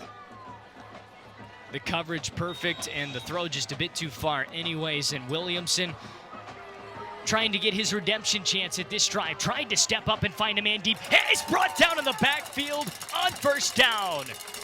I mean that's not really going to happen with the pressure that we're bringing on these one-man routes. You're digging McCluskey on the sack right there, but it's a one-man route. You're bringing pressure. So, like I said, Mustangs out of their sort right now. This is what they're not used to. Dagan McCluskey to set up 2nd and 12. As Messiah continues to be on their top receiver here down at the near side. They'll look Messiah Owens' way. Throw is deep. Ball is deflected. Messiah Owens might have got a piece of that regardless. A shallow throw's incomplete. Owens has been working all 2nd half long, and a cramp here looks to be potentially the case. Okay, so we got a cramp right here, so anticipate Lee Blankenship to either bring in number 1 or number 9 on this quick little break. If he wants to go to the air, to probably try to go to the house with one of them. No Messiah Owens potentially for this next play, so you're right. Do they try to exploit that and target with their number 1 wide receiver? 7:35 left in regulation. It has been a one-possession game the entirety of the game. Yes. And you know, like I said, Mustangs discombobulated right now. This is something they're not used to doing. They like to pound the ball with their quarterback, pound the ball with their speedy running back. Before we get rolling again, Madison downstairs with the defense. Yeah, guys, Coach Hawley was telling his guys, you need to bring the house down on them. You need to bust their butts, stay deep, don't come out of coverage, and make a play on the ball, guys. Sounds to me, of course, like that. You summarize it, it's discipline to your role, your spot here. You don't have Messiah Owens for this next play. Coming in and stepping up, and everybody playing a pivotal role in moments just like this. The one-on-one coverage, the deep ball, Mustang wants to spread the field. They might go to the well again. Who knows when they'll stop? Well, and right now, you see number 21, Gaston Farrell in right now, so we'll see if they attack him. Williamson has to step up, has pressure, gets rid of it at the last moment, and the ball comes off the hands. And the guy that comes in from Messiah almost had the pick there, Gaston Farrell, almost with the pick. Gaston Farrell fingertip play and a 4th down and 12 situation. 7:28 on the clock. Mustang, you'd have to expect deep in their territory, is going to punt it away and try to get their defense a chance to give them the ball back. What a great response by Coach Holly's defense right there. I mean, once again, I know that fake punt was a little bit questionable, but, I mean, they just stepped up to the occasion and they took care of business, and it's 4 and out.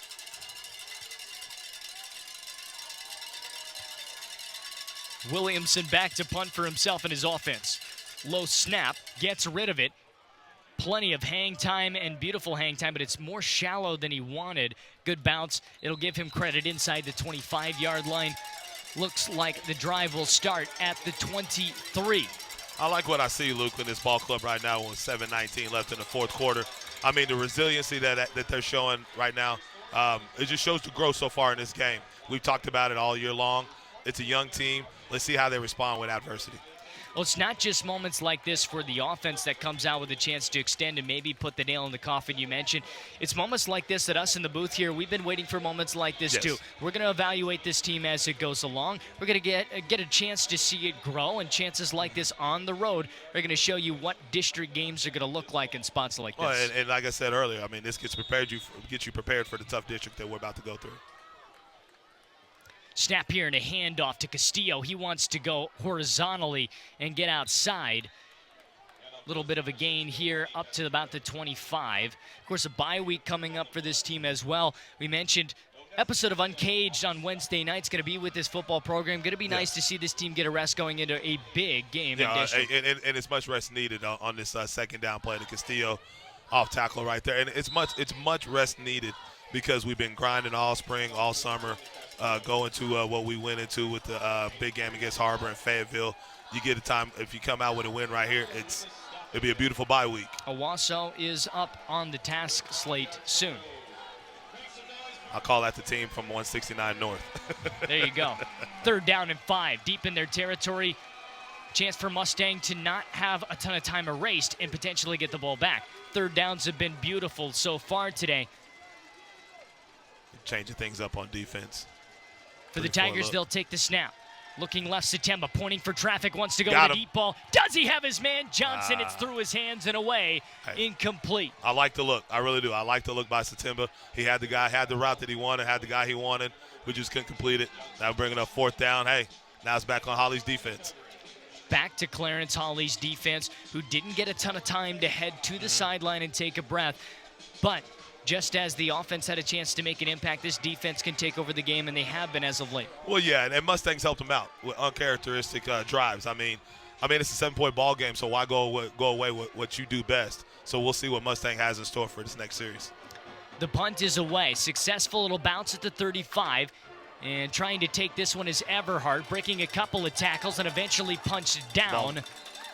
Ball almost came loose, but at the 30, it'll sit. Forward progress starts the drive at the 32. It's a statement right here for both ball clubs. This is a statement drive. We'll see what Mustang has. I don't anticipate them changing anything. They could go back to the well and try to throw the ball a little bit more, but I think they need to stick with what got them there so far. Stick to their quarterback run game. But hey, sometimes games like this, looks like the running back came out gimpy on that last return. But games like this sometimes gets coaches out of what they do best. We saw coming into the game for a moment Gaston Farrell. He comes back off. Messiah Owens back in. Good to see what has been a tremendous performance out of Messiah Owens today. The DB getting a chance to make an impact again. Yeah, looks like we got number 26 from Mustang getting a running back.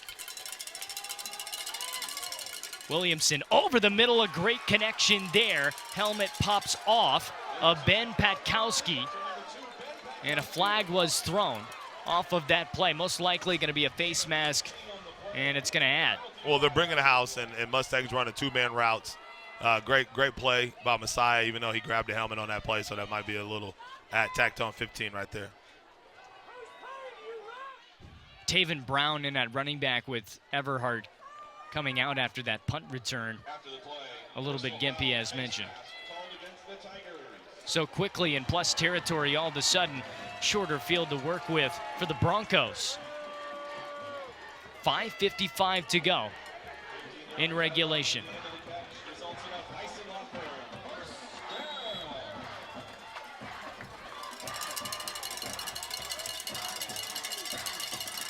Looks like that we got what we call kick coverage right here. You got Shanks down here playing the corner spot, Messiah playing the free safety spot.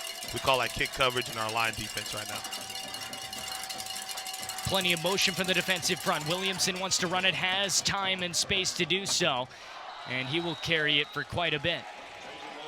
And that's your quarterback run game right there, as he had a lead blocker off the pull right there. Looks like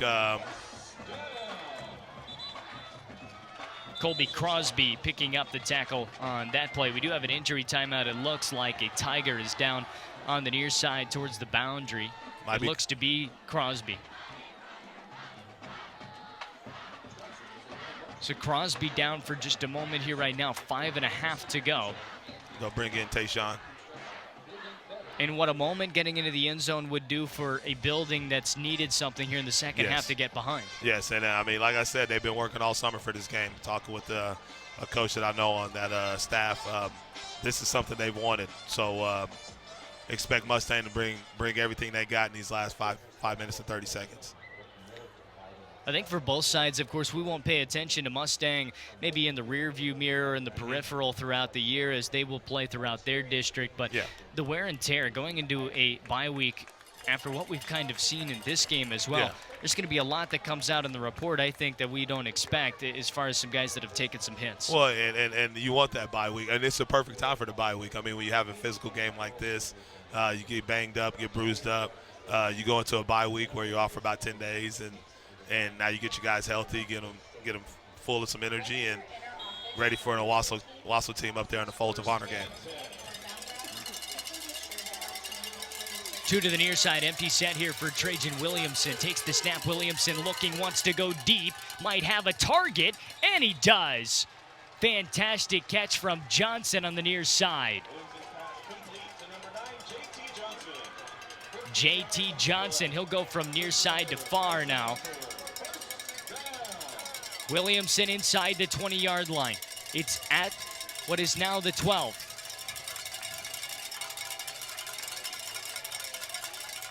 Williamson designed run from the shotgun. He'll step up and pick up at least 6. He's being a little patient right there, letting his blockers develop. Get up in the gut, get up in the pipe, like you say, on his 2nd and goal. Gabriel Manning on that tackle. Under 5 minutes now to go. 2nd and 5. 2nd and 5. Still can pick up a first. And B, just shy of the end zone. Williamson wants motion from Johnson. He gets it. Jet sweep. Hand off. No, keeping it. Williamson. Does he step by one man in a tremendous wrap up and tackle by Jaden Johnson. Jason Johnson just playing the game of his life right now. Having the season of his life. Now it's 3rd and 2. Jason Johnson saves the touchdown, and Williamson wants to get the call again. Williamson, he stopped again. 3rd down and 2 to go. Did he pick up enough for it? It's 4th down and inches to go. They gave him the first down. They do give him the first down. They switch the ticker from 4 to 1, and it's 1st and goal. Okay, I would condense everything down. That's what Holly likes to do. He's going to try to bring it all. Looks like we got a timeout. Blankenship does not want to give up ground here inside the 2-yard line. He'll call a timeout. Tigers take another Jay Willis auto body timeout. We'll take it a short break. Here when we do come back, we'll get you to this red zone chance on ArrowVision. Life happens in a hurry. Our money experts will help you keep up. TTCU Federal Credit Union. Life is better in balance. If you and your family have been waiting for the perfect time to jump into your dream home, it's here. We make buying a new home as easy as it is exciting with quick credit approvals and great rates. First National Bank of Broken Arrow. First people put people first.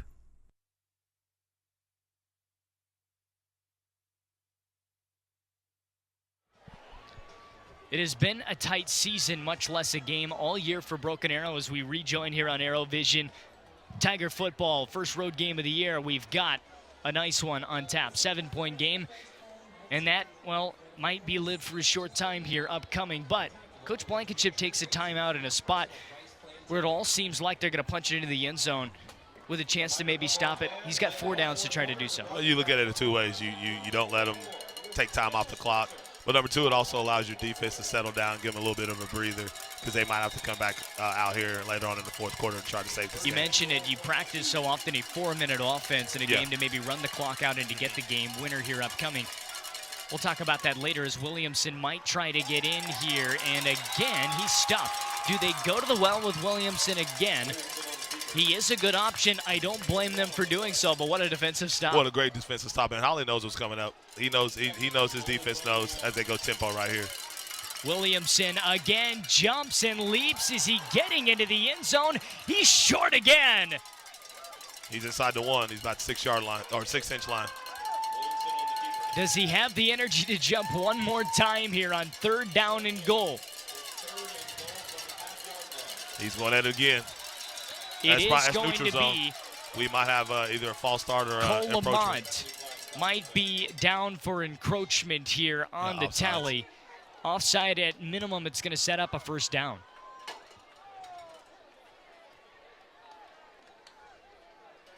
Quarterback's down. Williamson goes down at the 5-yard line as he tried to get out of that scramble. So he'll have to go out for a play. I'll bring the trainers out. We'll take a stop. We'll take another short break. We'll come back. We'll see if the Broncos can find a way to fight across the goal line when we come back on ArrowVision. Your side hustle keeps you moving. We'll help you get where you really want to go. TTCU Federal Credit Union. Life is better in balance.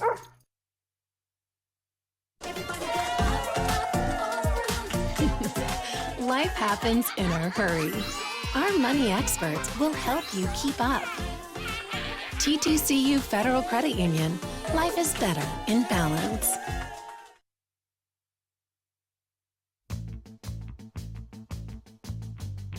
Sidelined with an injury? Running interference with a cold or flu? When it comes to your health, don't drop the ball. Choose All-Star Care from your hometown healthcare team. Ascension St. John.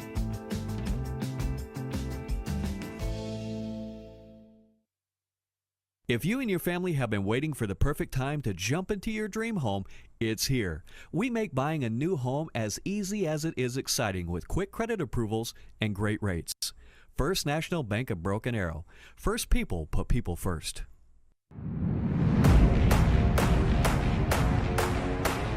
Introducing QT Pay, the easiest way to transform every trip and every gallon into instant savings every time you pay. QT Pay. It just makes sense.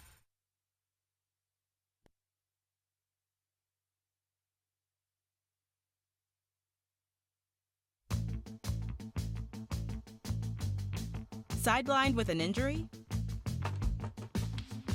Running interference with a cold or flu? When it comes to your health, don't drop the ball.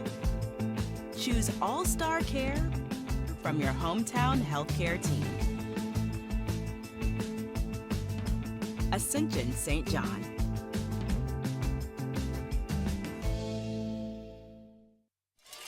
Welcome back. Trajan Williamson comes off, and it looks like instead of replacing the quarterback position, it's the fullback position. Diving in, a touchdown right out of the break. It is finally into the end zone with number 40, the fullback tonight, Parker Sorrell. A smart play right there. I mean, I anticipated them bringing in their backup quarterback on that, but looks like they went Wildcat off tackle right there. Fullback in for the end zone. Now 1 point away from tying this ball game up. Parker Sorrell gets in, and it's a 1-point game and an extra point, a very important one away.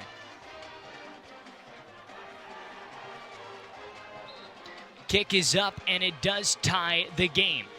3 minutes, 23 seconds on the clock.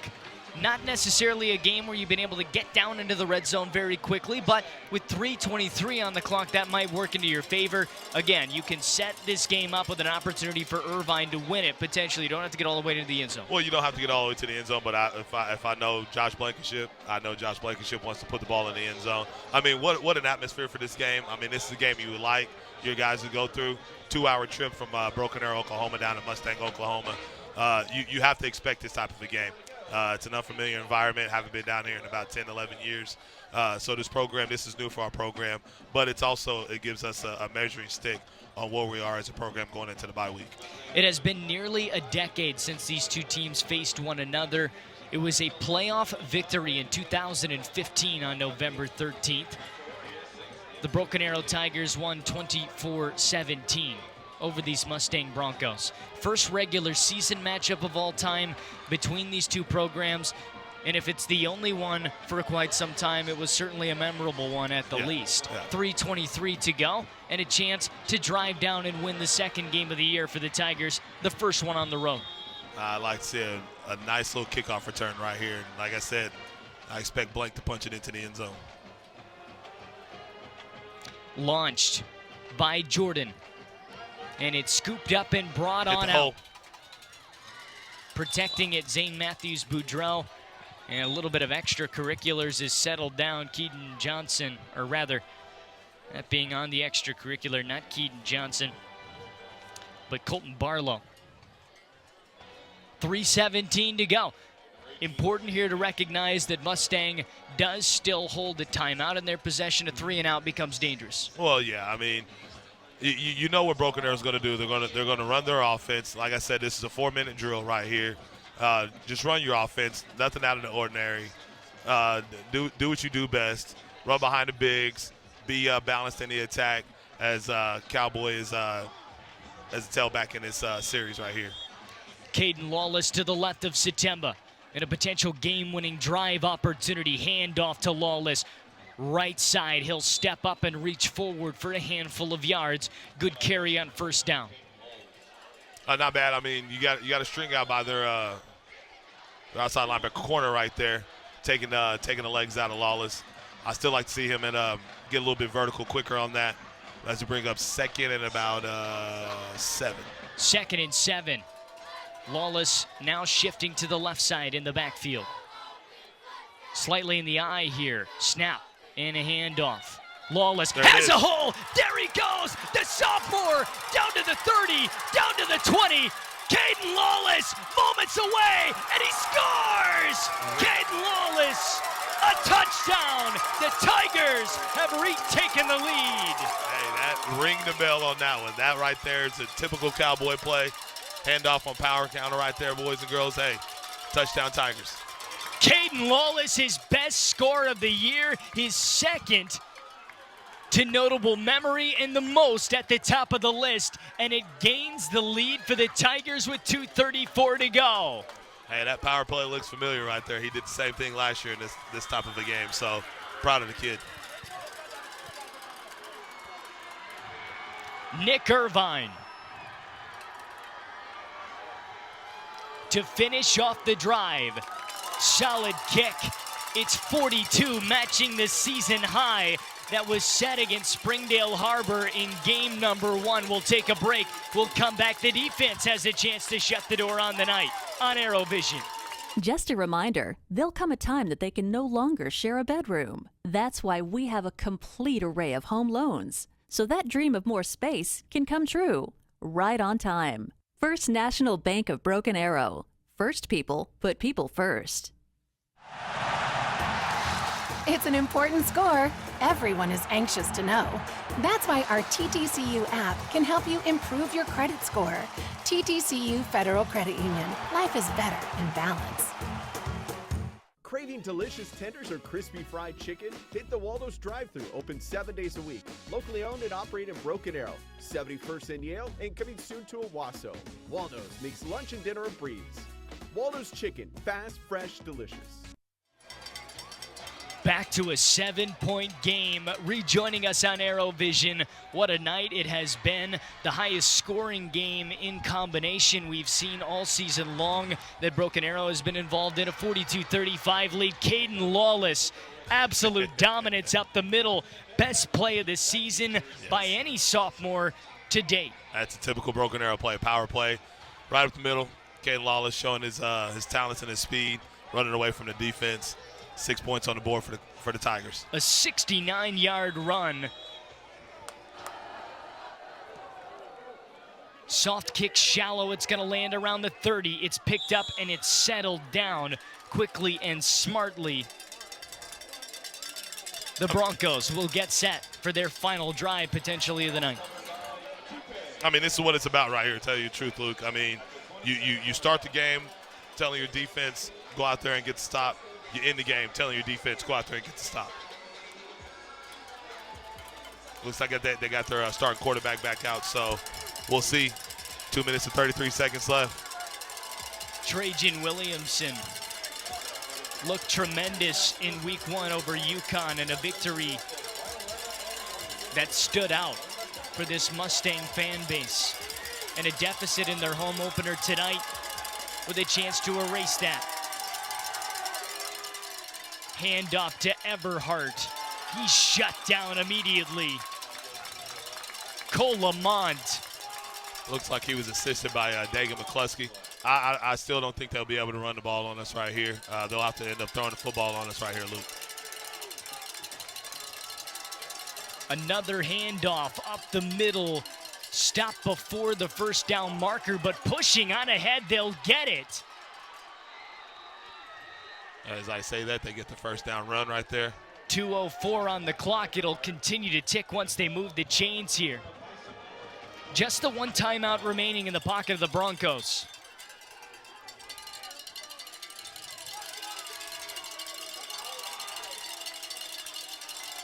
Third handoff in a row, and it's dropped for no gain, and clock, yes, it will roll. Lamont once again on the tackle. I'm sure he's got a lot of tackles tonight. We'll get the numbers here in a little bit. Risky to try to pick up yards with no gain on the ground. You try to pass the ball deep, you pick up nothing on first, the clock stays. It rolls now. Okay, Lee Blankenship may have a matchup that he likes up at top with number 1 and Don Fryer, as we got number 9 and Messiah as they switch with TJ now. Do they want that option just out of the reach of Patkowski? And it's incomplete.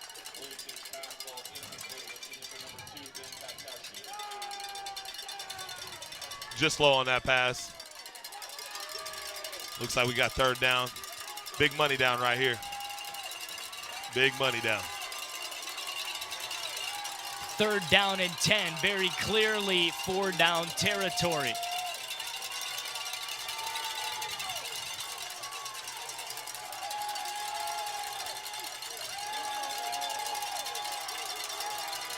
Hawley wanting separation and a drop back from his secondary. A throw well wide and incomplete. 4th down and 10. And maybe the play in the hands of this next opportunity. So here's the game on the line right here. This is what you coach for. Like to see what Hawley likes to dial up right here. Looks like he's going to go with his rocky coverage. 4th and 10 in the game on the line for the Broncos at home. So everybody in the secondary has their feet at the sticks. As Bowser, Josie, Sanders is trying to get the crowd into it. Everybody just below us on their feet. Do we get a timeout? We do. It is charged by the Broncos, and they want to talk about it. So no longer able to save any time on the clock, but recognizing that's not important right now. The game is over if we don't pick up the first. The game's on the line right here. This is the play you got to have.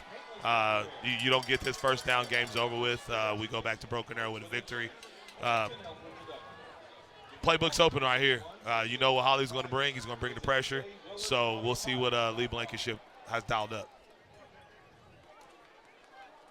Circling it on their calendar throughout the summer. You take your occasional vacation. You find opportunities to stay focused on what is the new fall camp, the summer camp with your young men, and you get to moments like this. was certainly something Lee Blankenship recognized it was going to be a test and a measure for his group today. Yeah. Well, I think moments like this, regardless of a win or loss, it's non-district, are what you want for your program. That's what you want. I mean, it's what we want for Broken Arrow, tell you the truth. You want a game like this. Now these kids understand that when the game's on the line, our mindset is victory. So as we anticipate Mustang coming out. Mustang enters again. 1 minute and 17 seconds left. It will surely be milked with a QB kneel if possession goes back to the Tigers. The entirety of tonight's action hinges on this.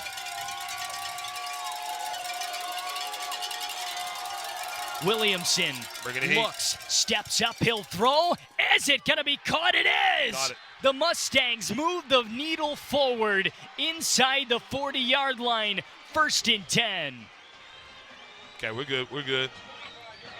They just found a hole in the seam right there, up the seam for the first down completion.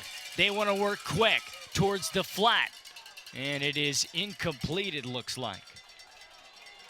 Hey, this is on the defensive secondary, tell you the truth. I mean, the guys up front, they'll do their best, try to get the pressure. But this right here, this last minute and 5 seconds, it's on the secondary, Luke. The secondary always in a microscope in moments like this. 1:05 remaining on the clock. That matters again. 2nd and 10. Williamson steps up, has a little bit of mustard into that throw, but it was nowhere near with the miscommunication. In fact, lucky that Owens wasn't there. Yeah, big time miscommunication. I mean, if you're Broken Arrow, I'm sure Holly's probably telling Messiah, hey, that ball was yours, brother. So we'll see what he got dialed up right here on 3rd down and 10.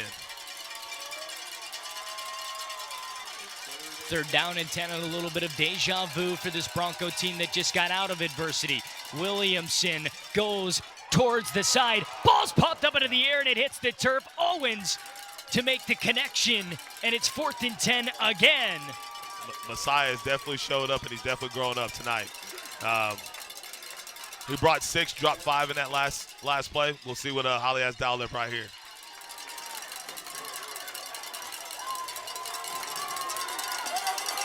Back to the drawing board for the 2nd time in a row on a 4th and 10.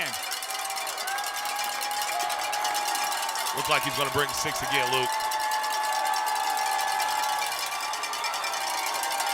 Watch for Lamont off the edge on the near side. Williamson takes the snap. Williamson steps up, targeting his man. He's got it. It's Johnson. Johnson stepping to the outside, has space down by the 20, and is shoved out inside the 10. I mean, you got to make the tackle right there. You had him stop for the 4th down. You got to make the tackle. It's open field. We do drills like that all week long. Open field tackling. You got to break down and make the tackle. 46 to go. 1st down and goal at the 9-yard line. Williamson wants to run it himself on a design play, and he's brought down inside the 5, picking up a chunk.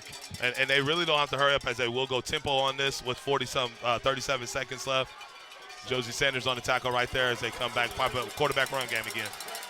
The Broncos trying to complete the work that they've created here right now. Clock is moving down to 25 seconds. They have no timeouts left. Williamson has to quickly move. Williamson takes the snap, looks to run it again. He's in, a touchdown. An extra point away from tying it up with 14 seconds to go. I mean, once again, Luke, he attacked that he got. He was patient in what he had to do. He's seen what he wanted to see. He's seen a hole in the defense, and they just attacked it. The first touchdown of the season, the Mustangs decided to go for 2. It was with this same formation we see right now against UConn. Do they win the football game or do they tie it? Got caught timeout right there. And Blankenship wants to make sure everybody's aware of that right there. All important PAT right here. This is probably the biggest PAT this kid's ever kicked. I mean, on that last series, Luke, right there, I mean, Mustang did a great job of keeping everything balanced. They caught a couple big plays. Two fourth down conversions within the drive. And that hurts. As well. That's demoralizing to a secondary. It's demoralizing to a defense. So whether they get this, I know it's going to be hinged how they hit this extra point, if they do get it or not. But ladies and gentlemen, we could anticipate an overtime game. There are plenty of options. There is no surprises in those options either if one is elected. An extra point to kick, a 2-point conversion, or a missed extra point in the pressure of the moment. Well, they always say at home you want to go for the tie because you got the momentum to go in overtime. But if this is on the road, you probably go for 2. They most likely will trust the senior in Aiden Jordan to knock it through. Aiden Jordan, calm and collected, ties the game. It's okay. It's okay. Hey, it's growth. This is growth. 14 seconds left. Obviously, Mustang can kick it to us as we got a Tiger on the ground. Looks to be Don Fryer on the turf as of right now. 14 seconds left to go. We'll see if the Tigers just milk that out in a sense of getting it to overtime if they can in a 42-all game.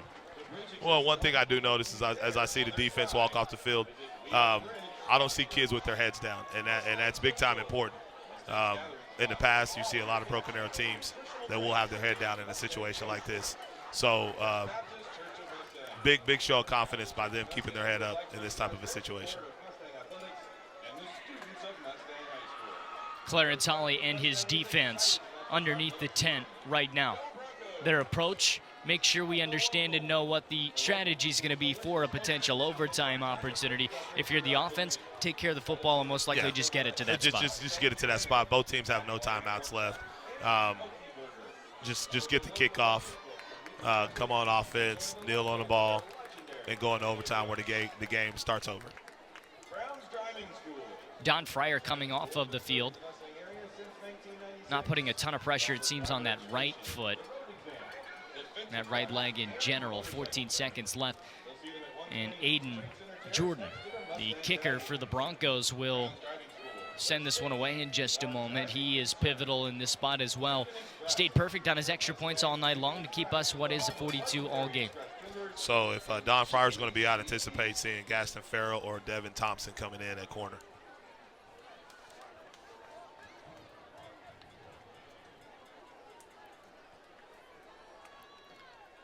"14 seconds entering the goal line for a touchdown, Williamson, moments ago. Well, we talked about, how is this team going to bounce back? How they're going to respond to making a trip down here after a tough loss to Fayetteville last week. Aiden Jordan. Short kick. Bit of a chaotic situation there, but hopefully and securely hopping on that rather, is John Brohl. And we see most likely a kneel to get us to overtime. It's a crisp 79 degrees tonight for an overtime opportunity in Mustang. I'll take an overtime, but don't think that Blank won't have something drawn up right here. 14 seconds left. We've seen the Statue of Liberty play by the Oklahoma Sooners against Boise State. We did talk about that on the way up here. Yeah, we talked about that. You never know. You got the pitch back play that everybody wants to. That teams do practice. They do practice the pitch back play. So. And you also have Caden Lawless. Yes, you have Caden Lawless. You got. Anticipating. Castillo will be in there. It seems. 14 seconds left. Satemba in the shotgun. He'll take it. He'll drop back. They do want to take a shot towards the end zone, and it's going to be incomplete with 8 seconds. We'll send it down to Madison for a quick injury update before a potential overtime. Yeah, guys, Don came out of the medical tent with his right ankle taped pretty tightly. He's now back in the defensive huddle. Don Fryer getting some repairs and back where Clarence Holly can rally his defense. Well, it's probably a little tweaked ankle right there. They tape it up to compress it down, keep it moving, and keep that blood flowing. So he'll probably anticipate him probably being back there on the next defensive series. As we go trips here into the boundary. Will they throw it one more time with 8 seconds left? Satemba will. Satemba goes to the boundary. Ball's popped out and incomplete. 3 seconds left. And with this much time, the intention there was probably to get it into range to make one more throw. He'll probably take an knee and get out of here. We'll see if that's the case. Blankenship seems to want this. Yeah, he with wants every it. second on the clock. So yeah, this is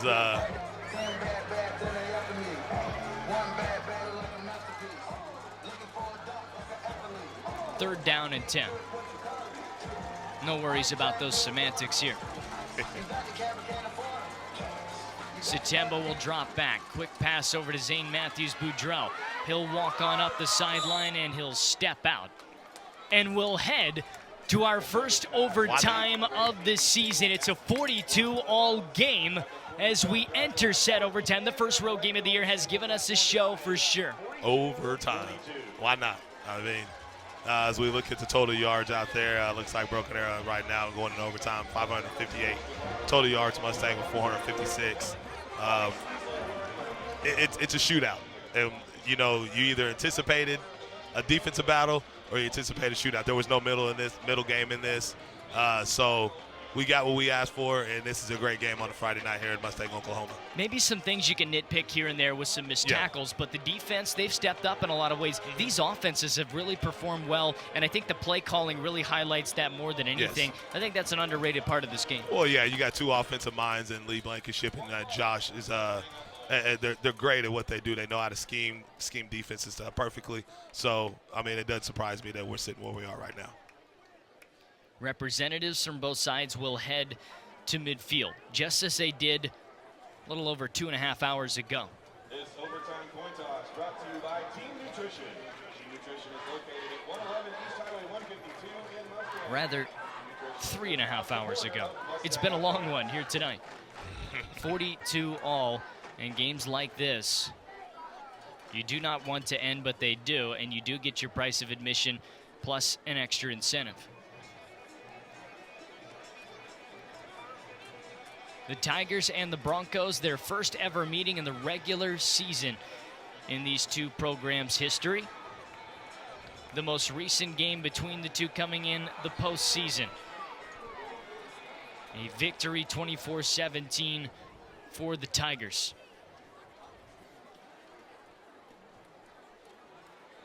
The sentiment's still there, but nobody here on the field, at least to remember it most likely, unless they were in the stands. Yes. It's going to be fun. This is kind of what I expected, to tell you the truth, as they make the coin toss. Broken Arrow will probably go on defense first. Looked like Broken Arrow might have won that toss. We'll try to get more information here in just a moment for you.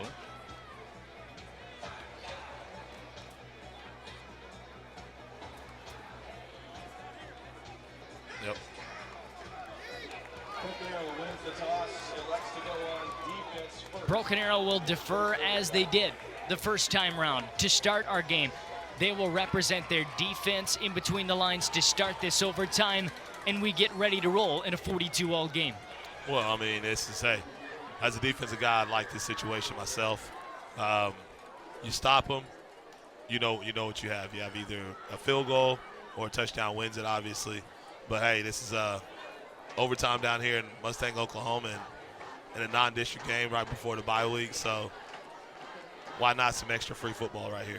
You look at some aspects of this game, of course, a second half that Broken Arrow has managed with, we have to remember, without Roberson in the game for quite some time here right now. Yes. Mustang, you look on their side of things. Broken Arrow's shown that depth in the backfield.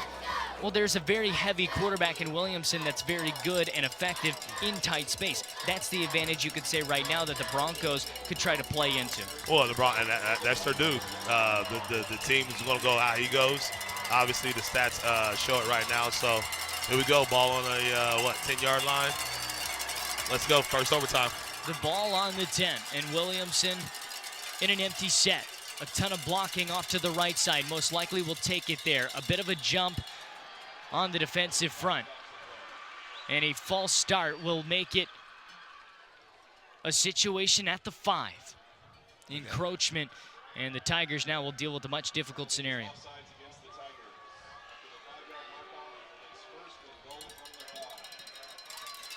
Well, he could send the house. He could send up to 6 right now, Luke. I anticipate probably sending 6. I don't see him standing back as Don's kind of gipping around on that right ankle. Williamson wants to patiently walk to the right side. He's in on the first play, a touchdown. The Broncos take the advantage in the first overtime for now. And it's just been what they've been doing all night long. Quarterback run game.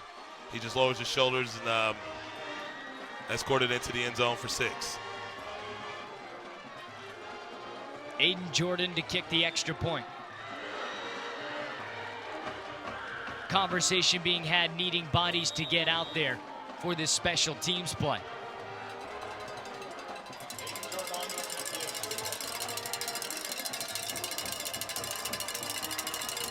Aiden Jordan to kick. And it is good. A 7-point game, and now the task and the pressure handed to the offense of the Tigers. Well, this is the type of ball game I think Mustang wanted. A high-scoring game. I don't think we really too much wanted a high-scoring game like this. We'll see how our offense responds right now. I can see our offense going to the well right here. So we get 4 downs at the 10-yard line. Looks like they're going to place the ball probably right middle. So Jeremiah Sitemba in his junior season, his first year as a starter, gets a chance in overtime with his sophomore partner Caden Lawless in the backfield. Ezekiel Wilson also out there. He'll be near the line of scrimmage along the left side with 2 receivers out wide. At the top of the screen, Sitemba with motion here in front. Takes the snap, handoff to Lawless, outside Lawless, shoving forward, and he's gaining about 3 yards. Second down. Nothing out of the norm. Nice little shift right there by our 2 tight ends. Lawless on the power play right there. So see what we have here on second down and overtime. Some would argue the ball at the 25 with a chance to pick up a couple first downs might be an easier task than the ball at the 10 with just 4 downs to play with. Yeah, at the high school level, mistakes cannot be made. Sitemba now looks to hand off to Lawless, diving forward again for a couple, but 3rd down and obviously a 4-down situation. They need just a little over 5 yards to go. Well, obviously we're going to probably throw the football right here. Bring it in Thunder. Giovanni Castillo comes into the set. Receiver Tayshawn Jones-Wade on the near side. St. Matthews Boudreaux far side. Sitemba takes the snap, rolls out. He flares this one over. It's a touchdown. I mean, why not? That's a great play call. Wilson to get in, and now an opportunity to choose what you'd like to do with the ball game. We're going to go for 2. A 2-point conversion, and Blankenship, that being Josh Blankenship, wants this game over with. And once again, like I said, at home you go for the tie at 2. And on the road you go for 2. He might call. We'll see right here. But great play call by Blank and his staff getting Zeke Wilson into the flat on that touchdown. We'll see what they got dialed up right here. To win the game in overtime number 1. Zane could be on a slant route. Looks like we got a timeout by Mustang. Timeout called by Mustang. Might as well use it. Okay, the way things were set up there, looks like they could have went slant route on either side. Because once again, you got to take advantage of the lesser DBs. Ball placed on the 3-yard line. Once again, Luke, I mean, right here, you want to go for the win. I mean, why not? I mean, it shows the team that you have confidence that they want to come on the road, get the win. Ball's at the 3-yard line. Right middle right here. So just opens up the playbook. You have everything at your disposal right here.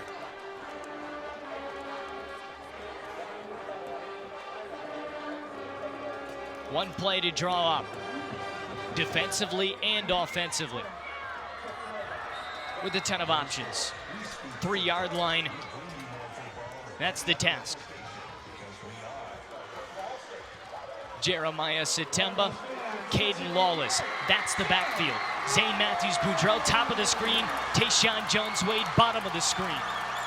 In the trenches, they'll line up. Satemba takes the snap, rolling out. Does he take it himself? Satemba lowers his shoulder, didn't get there. Has to try to get rid of the football, and it's over. He's stuffed near the 1-yard line, and the Mustang Broncos will pick up the victory at home on what came down to just the last play of the game. 49-48 tonight, and Broken Arrow rolling out to the right. Tried with Satemba to get in, and a goal line stand finishes off a valiant effort tonight from both squads. I mean, it's a great effort by both squads. Last non-district game of the season for both programs. I would have liked to see him try to throw the fade route to Zane up at top. I like that matchup. But, I mean, great fought game by both teams. We just come out on the wrong end. A drive that concluded with 2 fourth-down conversions by the Mustang Broncos tied the game up to send it to overtime with 14 seconds left. A touchdown and an extra point gave the advantage to Mustang. A response and a 2-point conversion to risk it all unfortunately came up just short for Josh Blankenship and his crew against cousin Lee Blankenship tonight. What you expected, certainly a tough battle. And we got it here tonight for sure. Well, yeah, we got what we asked for. We got a great game. I mean, you can't come down to Mustang. And, my opinion, Luke, I mean, you needed this. I know the words that will be said is, I know what's going to be said is, hey, it's a non-district game. The new season starts on the 27th of September. But you want to go into the bye week with the confidence knowing you came down to an environment that you took care of. But another thing is this, 14 penalties for 130 yards. That's huge. That is a difference maker for sure. And I think that might have changed. That's 15 penalties for 135 yards. You can't win ball games no matter where you are. 15 penalties for 135 yards, and that, to me, that needs to be the staple this week as we go into the bye week. Well, it is a tough loss tonight, but you do see a team now that has faced 3 games in a row that have been games that you have to handle 4 quarters for sure. Yes. We know that. It's a team that now can grow mentally, knowing they have to engage themselves into 4 quarters. We'll take a very short break, come back. We'll wrap up the numbers real fast with you before we wrap things up for this edition of Tiger Football on ArrowVision. Just It's an important score. Everyone is anxious to know. That's why our TTCU app can help you improve your credit score. TTCU Federal Credit Union. Life is better in balance. Craving delicious tenders or crispy fried chicken? Hit the Waldo's drive-thru, open 7 days a week. Locally owned and operated in Broken Arrow, 71st and Yale, and coming soon to Owasso. Waldo's makes lunch and dinner a breeze. Waldo's Chicken, fast, fresh, delicious. Thanks for taking that short break with us. We'll wrap up the numbers quickly here tonight before we count off the clock and wrap things up on ArrowVision. Important numbers, 25 for 39 today was Jeremiah Satemba, 325 yards. That's the most he's had as a starter this year. He had 3 touchdowns through the air, rating 159.5. You like to see that out of Satemba. You put the ball in his hands to try to win the game there, and that's the confidence that Blankenship has in him. Well, yeah, and that's a great call by Blankenship. But I also want to touch on the elephant in the room, Agent Zero being eliminated from the game.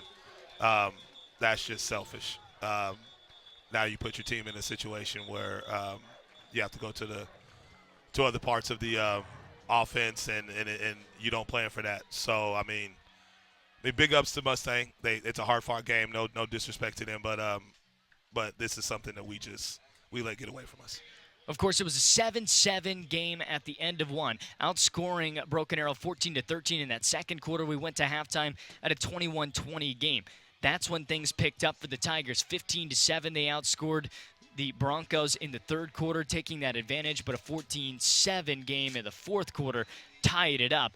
We had just the one overtime, deciding to go for it for 2 points. Message going into the bye week. It's a non-district game. Forget about it. Put it behind you. Let's just go into the bye week, understand that we got to get healthy. Understand, let's learn from our mistakes. Let's clean up the penalties. And let's just get back to playing Broken Arrow football. Clean, smooth, physical football as we go into the bye week. And just have a great practice next week and get ready for the Rams up north. No doubt. It is a 1-2 record now for the Tigers entering the bye week. We want to thank our one club sponsors: First National Bank of Broken Arrow, TTCU Federal Credit Union, Tulsa Bone and Joint, St. Francis. Of course, we want to also mention Ascension St. John, Quick Trip Shields, BAPS Foundation, and the Arrow Group. This has been an edition of Tiger Football on ArrowVision. For myself, Luke Hamilton, Coach Mo Wallace, Madison Dildine, and, of course, all those producing behind the scenes here tonight: Tony, Blake, student help, as well as our director, Greg Spencer. Have a great night, and we'll see you in a couple of weeks.